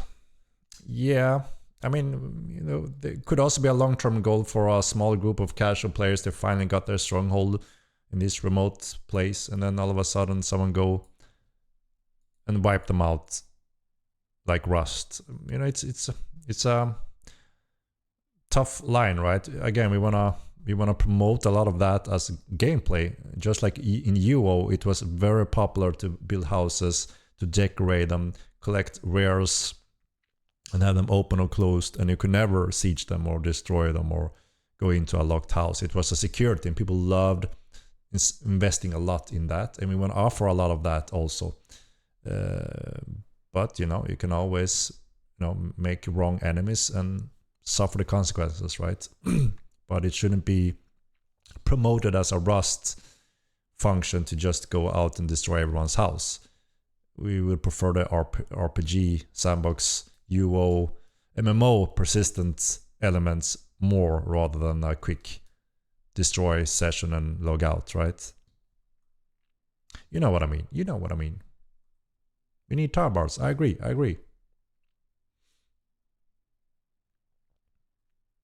They all work on a tax radius UI issues as we speak, along with all TC polishing. So they are working on it.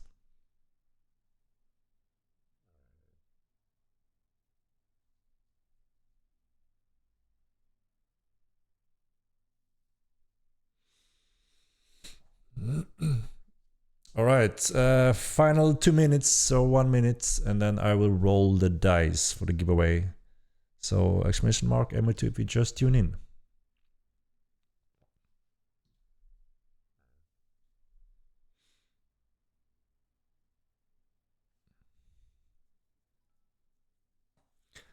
Like what the beats? When there are bannable activities, logging in and out of dungeons or exploit buildings, why does it take players to provide clips or to find exploited building for the GMs to act? Why are there not game tools to do the GM's job? I mean, they have a lot of tools already. I'm not sure specifically what you're referring to here, but obviously if there's a report on someone exploiting someone in a dungeon, they go and investigate, right? And take necessary action if they can, you know, see what's going on or whatever that may be.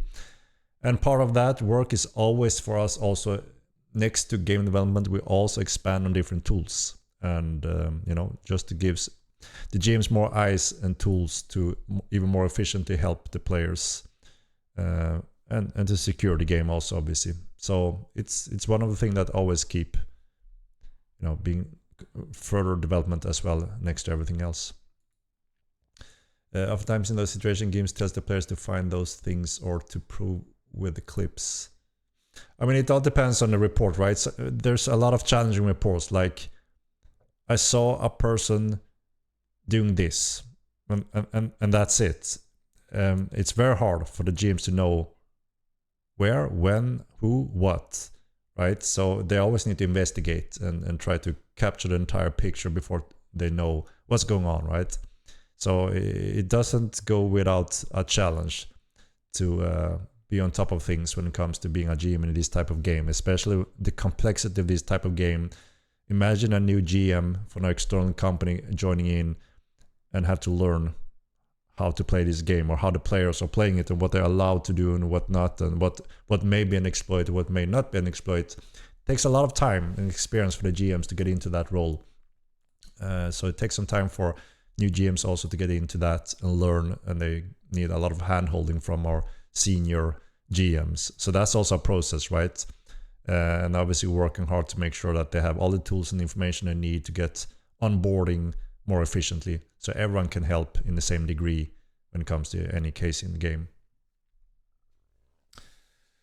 COECD, thank you for the sub gifts. Appreciate it. Very kind of you.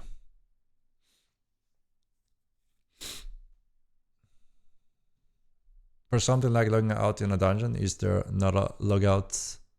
Where the hell did it go? Is there not a log to know last spot the player was logged out?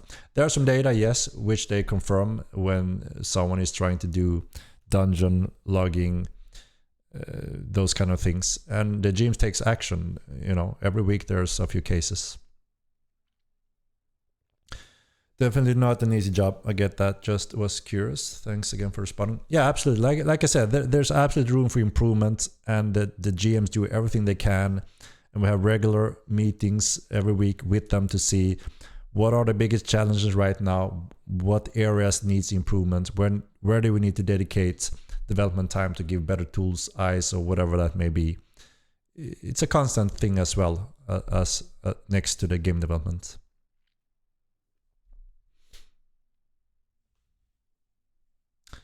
All right, guys, it's time for the giveaway. Already 2.5 hours. Will nanites increase the performance? No, it does the opposite. Nanites is in a quite rough state in 5.3. It does cut a lot of performance without even using nanite objects in front of your screen where they're rendered. So Star Vault, including everyone else in the world, almost have decided to put that a little bit on hold until Epic have done more work on it. You need next-gen hardware aimed at 30 FPS to make that happen pretty much. And top-end PCs, you may obviously get better FPS, but it's way too demanding currently. We're not seeing the visual benefits for the cost of it. So that's why we are making our own settings adjustment to make sure the performance is number one and visuals number two, right? So we are awaiting every update and patch from Epic. We evaluate the performance to see, as soon as we start gaining performance in those areas, that's when we want to jump on it. All right, giveaway time. Let's see.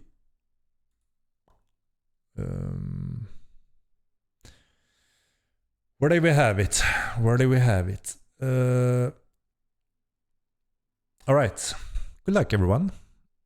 Cool, FPS is more important anyway. Yeah, we agree. FPS is number one, right? Here we go.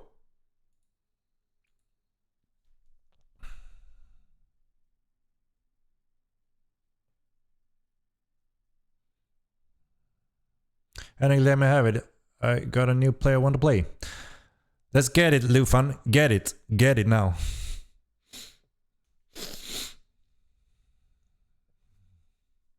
Here we go. Atom Bomb 79. All right. Atom Bomb 79.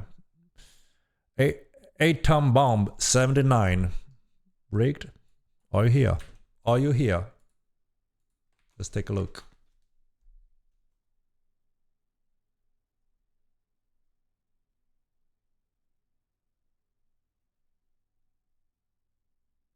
Hmm.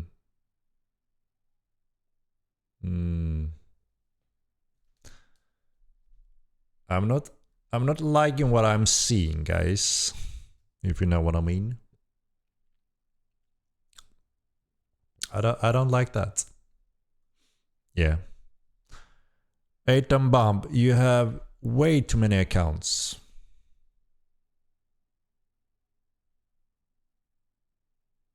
Way too many accounts. Don't do that. We don't do that here. I don't like it. I'm re-rolling. Have one account, no new accounts, and you're good. Chicken boom, make chicken go boom. All right. Here goes.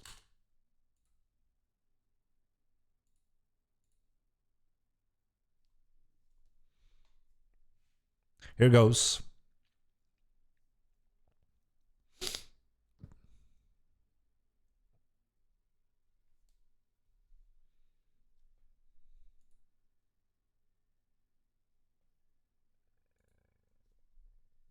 Boom. Glopton. Glopton, are you here? Glopton. Let's take a look how it looks. Glopton.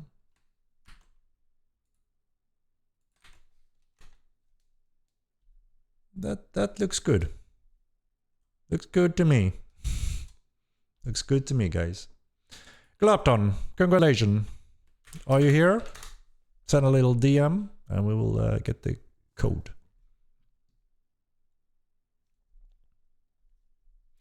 Well, Serum, yeah, I usually take a little quick glance if it's a new accounts and multiple ones. I don't want to hand them out to those. That's not nice. So that's why I did a little re-roll this time. Right, it's Swedish Glopton, eh? Swedish. Or not? I don't know. There you go. Ah, nice. You got a friend joining in. That's a good use of these keys, right? Getting new players having the chance to give it a go. Nice. Are you old Mortal player, Glopton, or are you new? From what Mortal era? Glopton, one key.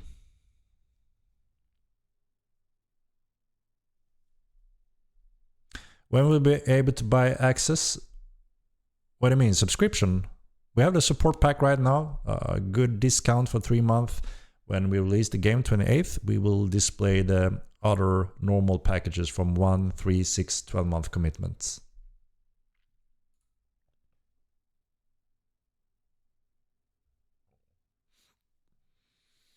Ah, nice. You're a new player, but been looking for an old school MMORPG. Nice. I hope you will enjoy Mortal Line for a good time, because indeed you recognize a lot of the old school MMORPG rule sets in Mortal Line, no doubt. The discount is about 18% discount on the 3 month, so it's a pretty good deal if you know you wanna get on instantly. And you get that kick-ass cape as a nice little bonus. One of a kind cape. You're never gonna get it anywhere else except that opportunity. Can I already buy access to the game now? Yes, you can, MoTV. You can get it on Steam. We actually have a 25% sale this week, so that's also a good opportunity. If anyone in here have been on the edge, want to try it or not sure, we have a 25% discount off on Steam currently. So pretty good opportunity to jump into the game. And if you like what you are getting so far, you have the opportunity to get the support pack on our website. You know, you can get it a day ahead of the release, and you will have those 3 months heavily discounted with a badass one-of-a-kind cape, if you're interested. that's an option. Is there a 6-month or a 1-year support package coming? Yes, along with the release, we will have those packages. Ultima Online seems to be one of the biggest influences. Yes, Ultima Online is absolutely the biggest influence. It was my all-time favorite MMO since ever. I started that game as a beta tester and I played it for like 12 years, heavily. I enjoyed it very much, and that's kind of what opened my mind for the future for making MMO games. And since then, I've been looking for anything close to Ultima Online, and there's been nothing. There's been a few games, MMO games that I've enjoyed, like Star Wars Galaxies. There's been a few others as well, so EVE Online, but didn't really feel the depth and feeling that Ultima Online gave me, and that's why we are making Mortal Line 2.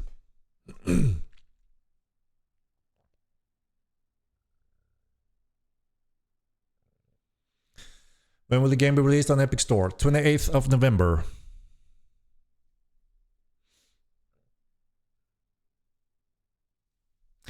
We will revisit the possibility to have another character slot on the account. It requires quite a few rework of our systems. We didn't intend to go there yet, but since there's obviously there's been a lot of questions about it, we need to reevaluate that when we have time. Rock oil in here? No.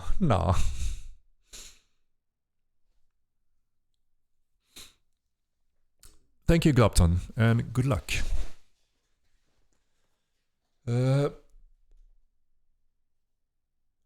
Bomb, you have too many accounts, too new accounts, sorry. We do want to give them out to, more fair odds. So yeah, there's no use to log in on multiple accounts and increase the win ratios.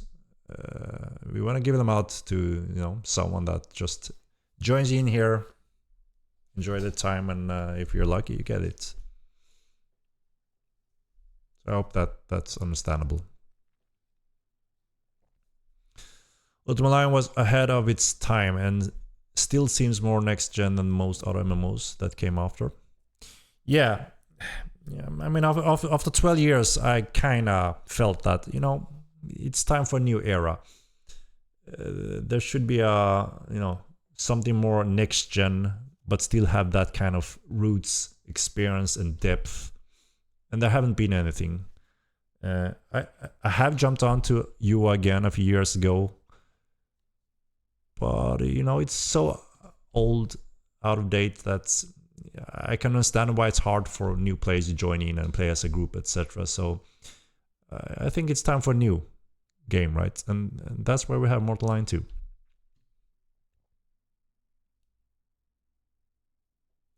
No, there's no active subscription yet. Zorak, 28th is when we release it on the Epic Game Store. That's when the free month starts. And after that period is when subscription will be required.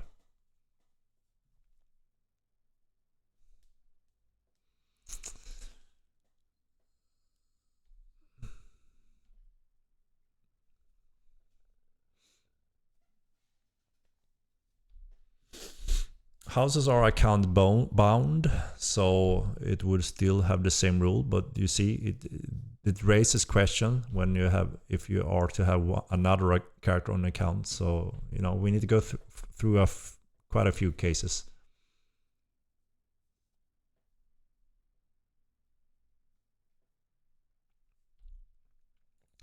I mean, if we get a silly amount of players joining in on release day and Milan can't physically hold close to those numbers, it makes sense for us to start another server, right?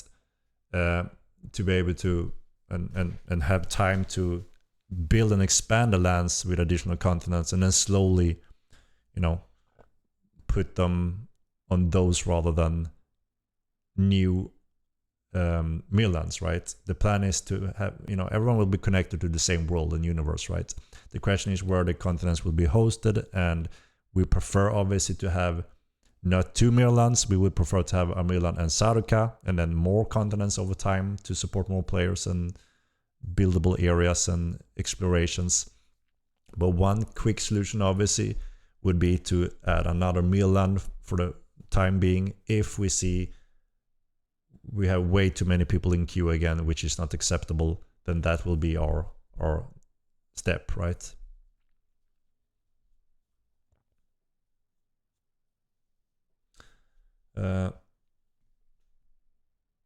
So that was the giveaway. Yes.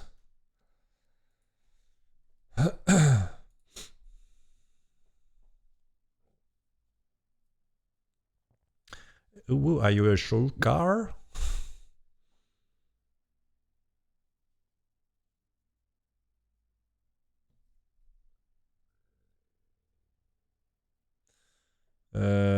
That's fair. I would have asked for a reroll anyway. I'm just puzzling that I won, if only technically. Yeah, I see a Tumbum. No hard feelings. It's all good. But yeah, I'm glad you understood why we did a little reroll.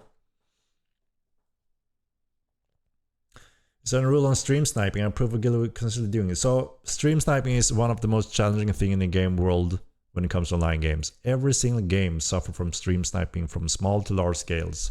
And it's due to the pure nature of how the hell do you handle, how the hell do you proceed with those things. Sure, that could be cases where it's very apparent. Then yes, our staff try to help. But there's also the case of there's a few hotspots in the game. And if you always meet these people there could be a high chance that that is not due to the stream sniping. It's actually due to it's one of the few hotspots, right? So obviously we can't just jump the ban trigger based on any reports, right? And to investigate that is very time consuming and a challenge for the GMs. So with that said, we actually have a few ways, a few tools we are building in our backend that hopefully will help us be more efficient in this field to try to do whatever we can at least to avoid stream sniping. But it's a hell of a challenge for any online game, sadly.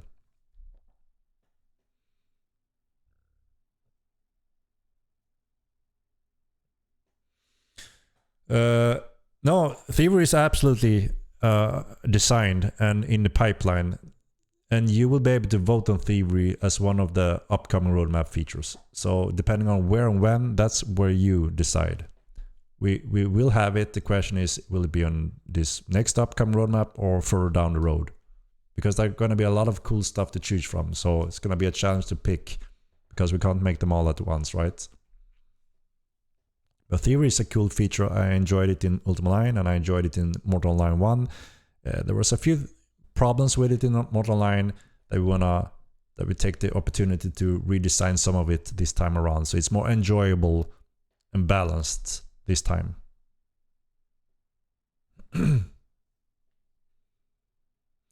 Someone was just telling me it was silly to compare Mortal Kombat 2 to UO in general chat. Well, that's a silly statement because it's extremely comparable, because that's what made Mortal Kombat 2 here, right? If I weren't a big fan, becoming a beta player and play that for my entire youth, we wouldn't be here, any one of us.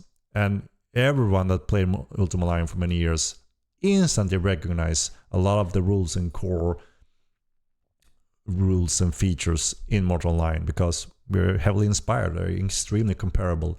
And I always say there's nothing closer to UO than Mortal Kombat 2. I've played it all. I've never been close to any of that experience.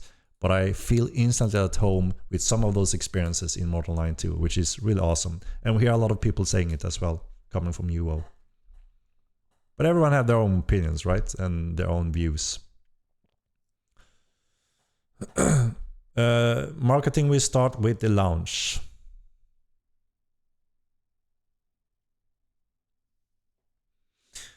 Just to be sure, you don't need Epic Games to actually play the game, right? What do you mean? Epic Games have played... you mean if you need a platform installed to play it? No. You can use either Epic Games platform or Steam platform to play the game.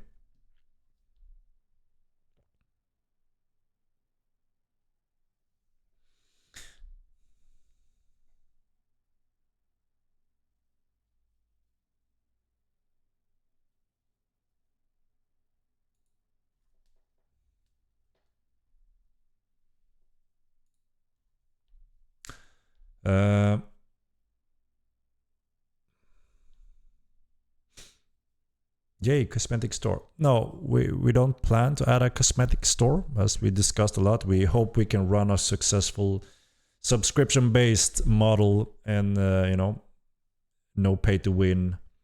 And you will have all free expansion ever included, as long as you only have a subscription enabled. And it allows us to build the game better. So we don't intend anyone to pay upkeep on your house, because houses decay and accounts bound are there for a reason, right? Over time, there's no more space to build in Mirland. The space runs out. And if there are a few players inactive and they hold a huge area with houses never decaying, there's less room for players that do play and are active and are looking for these lands, right? Obviously, there are options to take it by force, but if someone is inactive for a long time, we intend to give space and room and performance for those that are active. And that's why we have that function, a decay system. So if you're playing actively, you know, the cost along with that on the servers are fine, because you're an active player or somewhat active player, or, you know, or supporting the upkeep cost at least, right? With a subscription.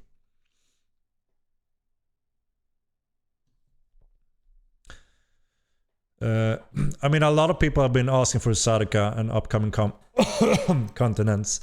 A lot of people enjoy more new, exciting lands to explore.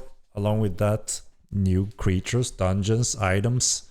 So absolutely, that is a natural progression for these types of game, right? Like a huge expansion. Will it be possible to play Epic and Steam simultaneously on the same PC?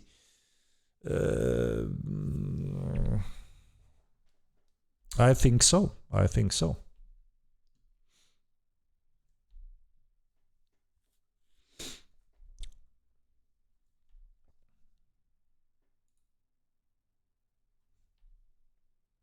No, I haven't said a final coin cost on the Cape. I can't confirm at this point.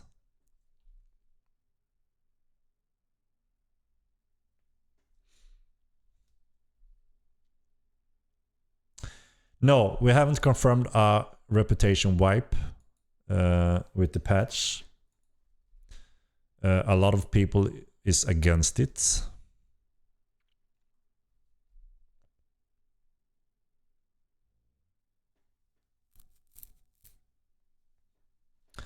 I mean, if someone is stream sniping and confirming it themselves, then, you know, I see no problem for the GMs to take action, because we have taken action and we do what we can when there are cases when we actually can have any confirmation.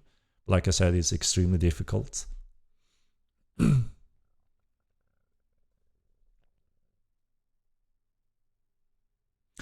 can easily choose not to broadcast the location publicly. Yeah, I mean, it always comes at a risk to play live, right? And doing sensitive stuff, you should be careful about. But obviously, if you just want action and whatever, then it could actually be beneficial for doing that. But yeah, it's a very difficult problem for any online game, not only Mortal.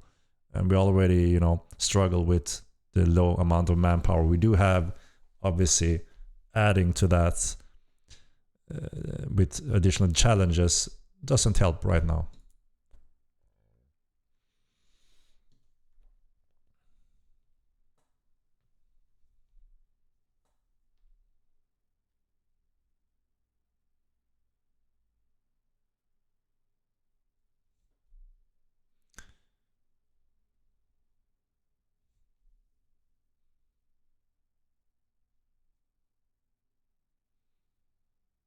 What is the expected number of characters per account of the subscription? So as I mentioned before, the Diva system is the design, but there's still a few question marks if we can, you know, cover everything. And time frame, the time frame for that is not confirmed yet either. So I can't say when that will happen, if it will 100% happen. And you know, we need to go through all that first. to have a proper response, I would say. So we're starting with one character as we have it today already, and then we move forward from after that milestone reached.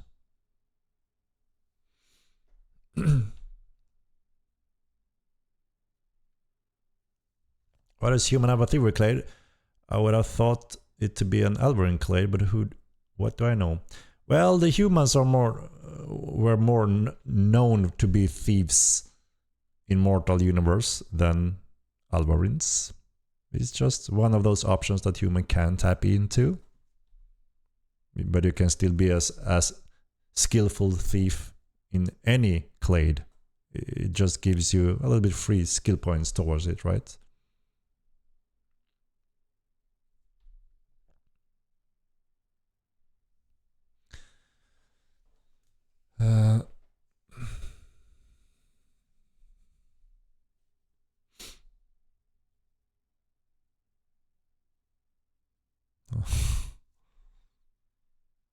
It was great. I agree. It was a wonderful MMO.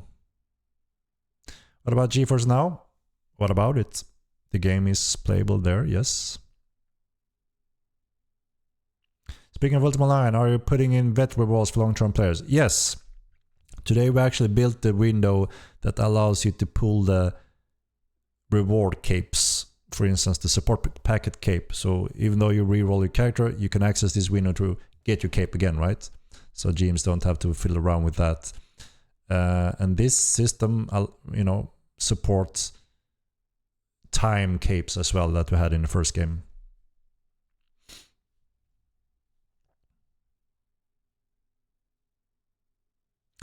Ethereal Llama, eh? The pocket mounts.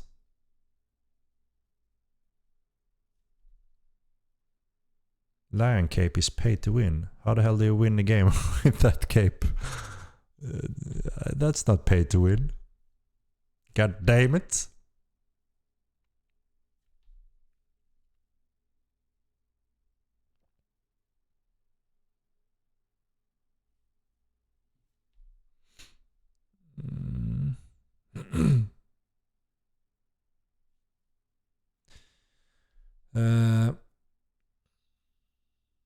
So yeah, plans are to announce the upcoming roadmaps, interaction, vote, pulse, have them described in summarized order, and hopefully we can start slowly building the upcoming roadmaps together.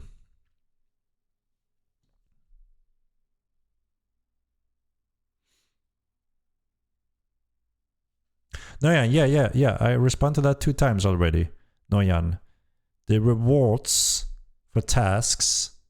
I think it's an interesting idea to give possible small skill boosts as rewards, like books, notes, whatever that may be, that gives you some bonuses. Could make sense. Something I want to add to the list of possible rewards.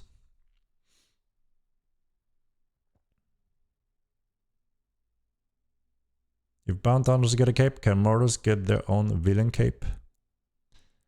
So we are planning to have the assassination task system eventually. That is a little bit similar to bounty hunting, but is more assassinations, right?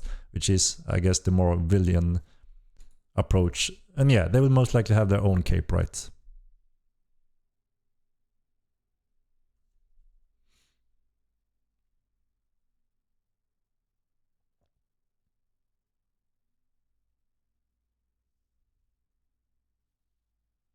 Why would you take action against stream snipers? So if they happen to watch someone streaming, suddenly he's immune to PvP? No, so that's the thing, right?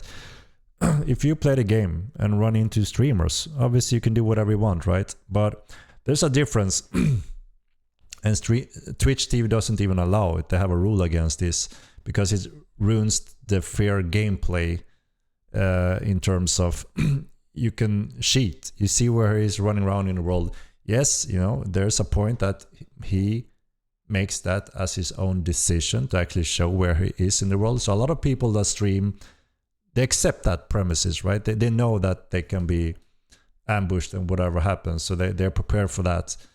And and it's an extremely difficult thing to handle. Twitch have a rule against it. They say it's illegal, you know, that they don't allow it.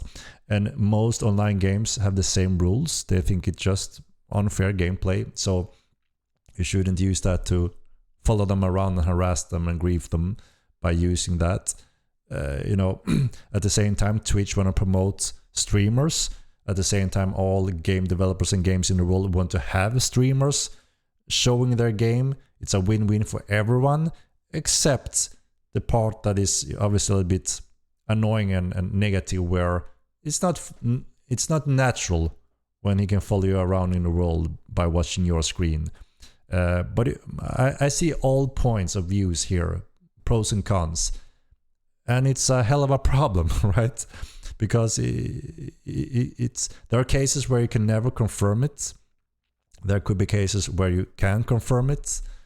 And I think it's healthy to try to promote less exploit cheating and sniping, because it's a negative thing for most of us, including awareness of the game, marketing for free.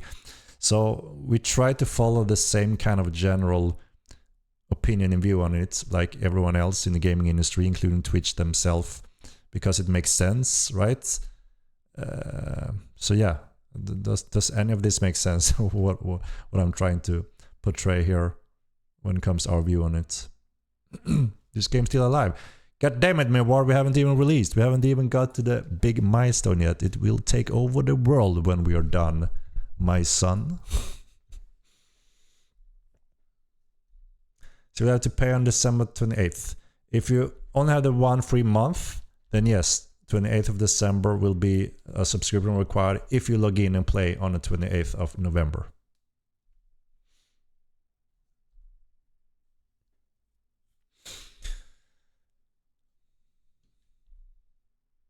I watched MO streamers since day one, and it was very, very rarely I ever actually crossed path with them in game organically.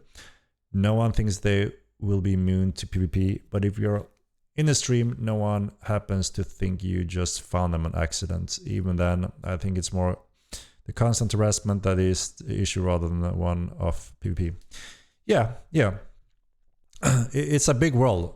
And, you know, if you go to hotspots as a streamer, I think you shouldn't, you know, jump the gun that, oh my god, everyone is stream sniping me. Because there are absolutely hotspots, right? If you go to dungeons, there will be action many times, right? Specifically some of them. But just running out in random locations in the world, not even camps or hotspots, then of course, it's less likely that you run into, you know, someone watching the stream, right?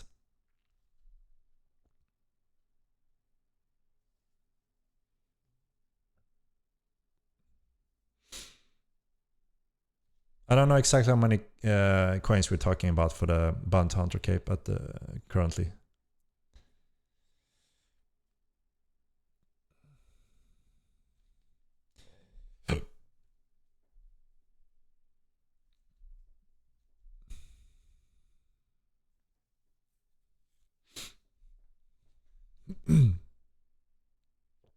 When is the time for vet point start? So there's two vet system actually. One is the skill progression, stats, long-term achievements for your character, and the other one is we do, a lot of people enjoy the veteran system in the first game, so I guess we need two names on them, so we separate them. But that's where if every month of subscription played, you get 1 point which you can spend on some cool capes also over time. And we enjoy both, and the players enjoyed both, so we will most likely try to make both happen over time.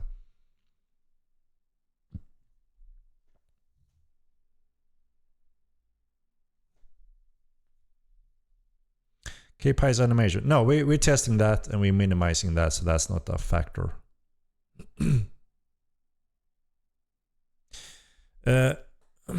So we're looking to use our payment provider first of all when it comes to subscription, because we have good control over that, and the best payment solution in the world. And then of course we will look into possible options next to that on various platforms is needed.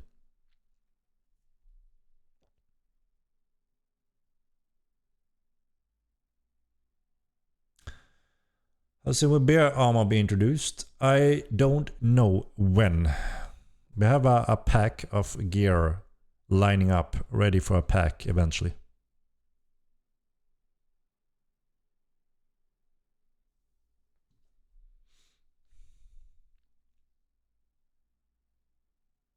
I'm gonna jump down for a final few because I'm falling behind again here. I see. Holy shit, yeah.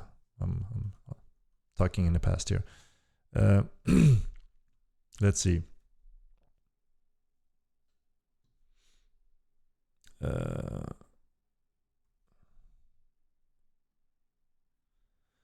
It's the reason we can't have a professionless character. One that simple skills is skills.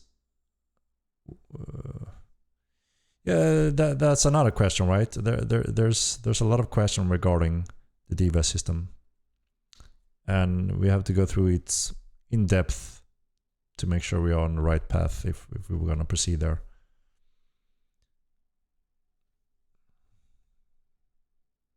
Will there be an option to freeze your sub? I guess that will be just pausing it for the time being, right? If you want to cancel your subscription, it will cancel after a period of time, and then you can enable it again whenever you want, right? Just like most other WoW, Spotify, Netflix, all of those services that use similar payment models, right? We will be similar.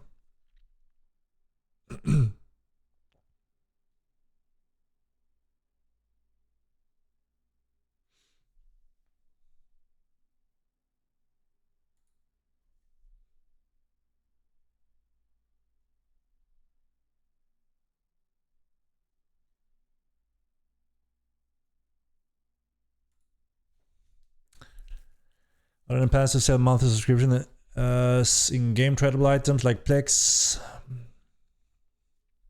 I'm not sure yet about that. We would have to evaluate that also in good time, if that's something that fits and works and doesn't give anything bad for the game, right?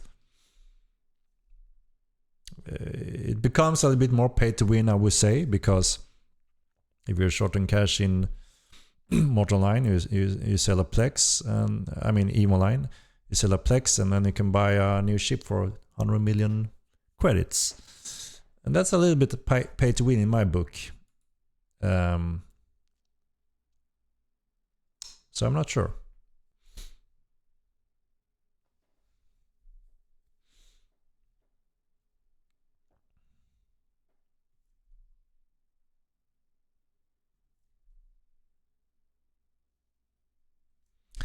Wizard hats. We done some clothing. We done some clothing. They're gonna go in soon also.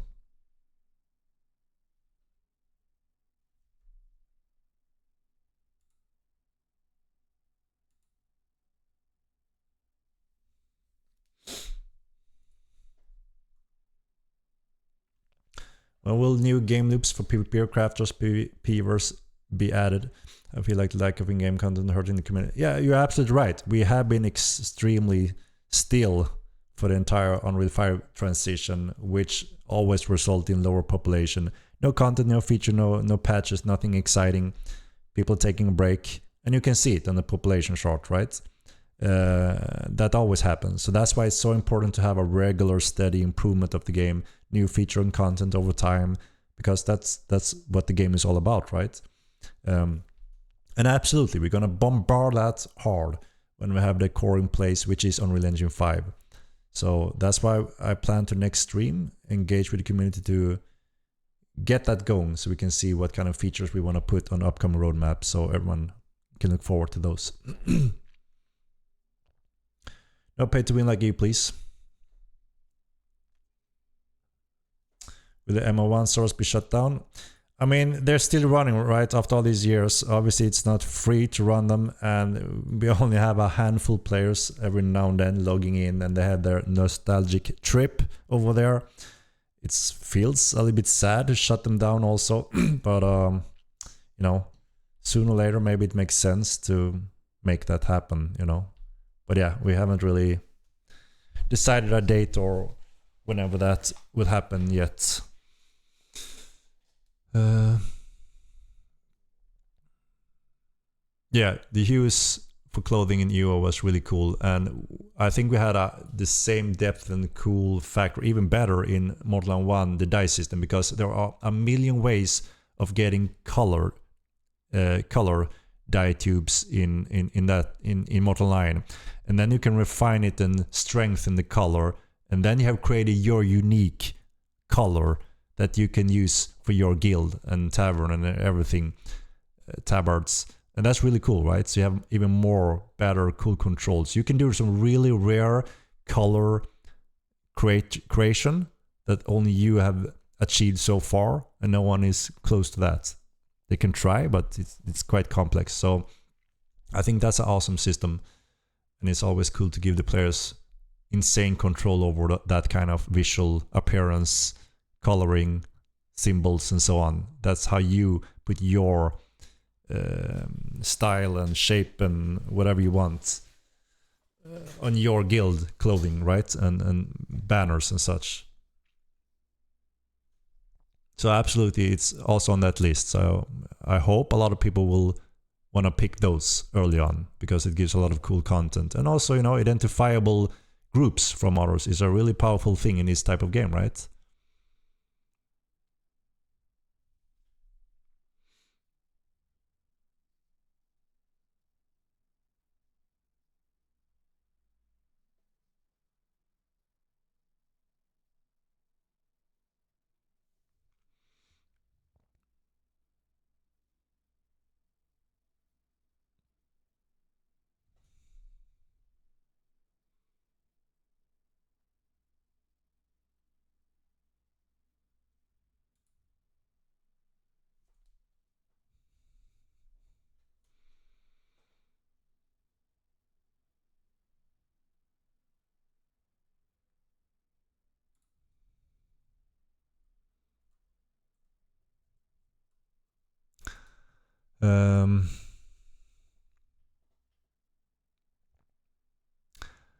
Come on, man. What the hell is this? Can't we behave a little bit better? We said many times we can all be adults and have constructive feedback, right? We really appreciate that, by the way, because it helps us get a lot of insight directly within the community. But we can't we can't work with too low levels, right? I hope that's quite understandable by the player base. And if you don't like the game and it has, you know, obviously there are things to point out, but you can do that in a good way, and then that's it, right? There's no need to throw around crap, making it not pleasant for everyone else to enjoy, right? So I hope that's not too hard to follow.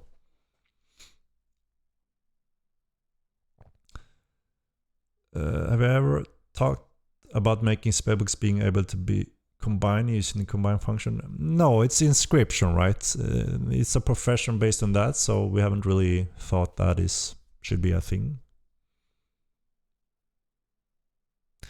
Move the head on the savage mantle to the back, hang off our head like a hoodie. That isn't done. We've done that on our bear cape. So you can take a look on that.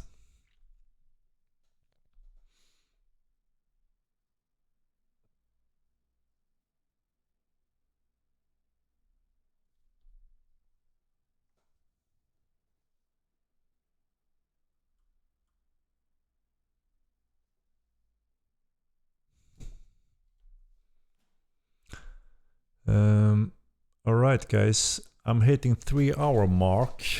Time always fly when we have these streams and discussions, so I think this will be my cue to wrap it up for today.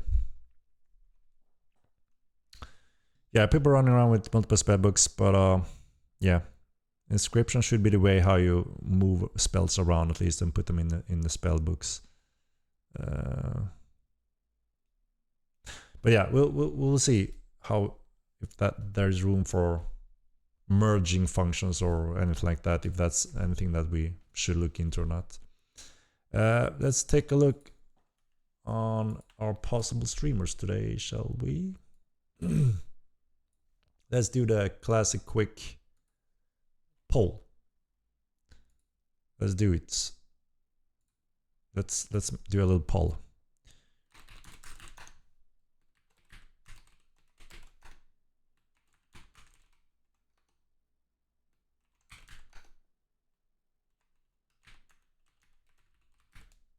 All right.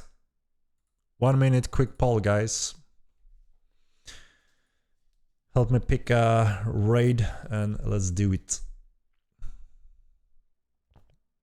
Lufan, is it the poll you've been waiting for, Lufan?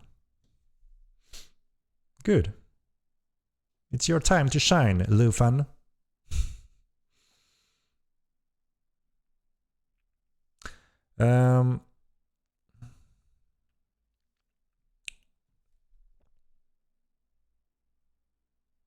Why not Crank? Because he's always insulting me. You know, I don't think it's nice to insult someone. And, you know, you would just hear him insulting everything we do, everything, listening on him ranting. It's not really constructive feedback. It's just, I don't know.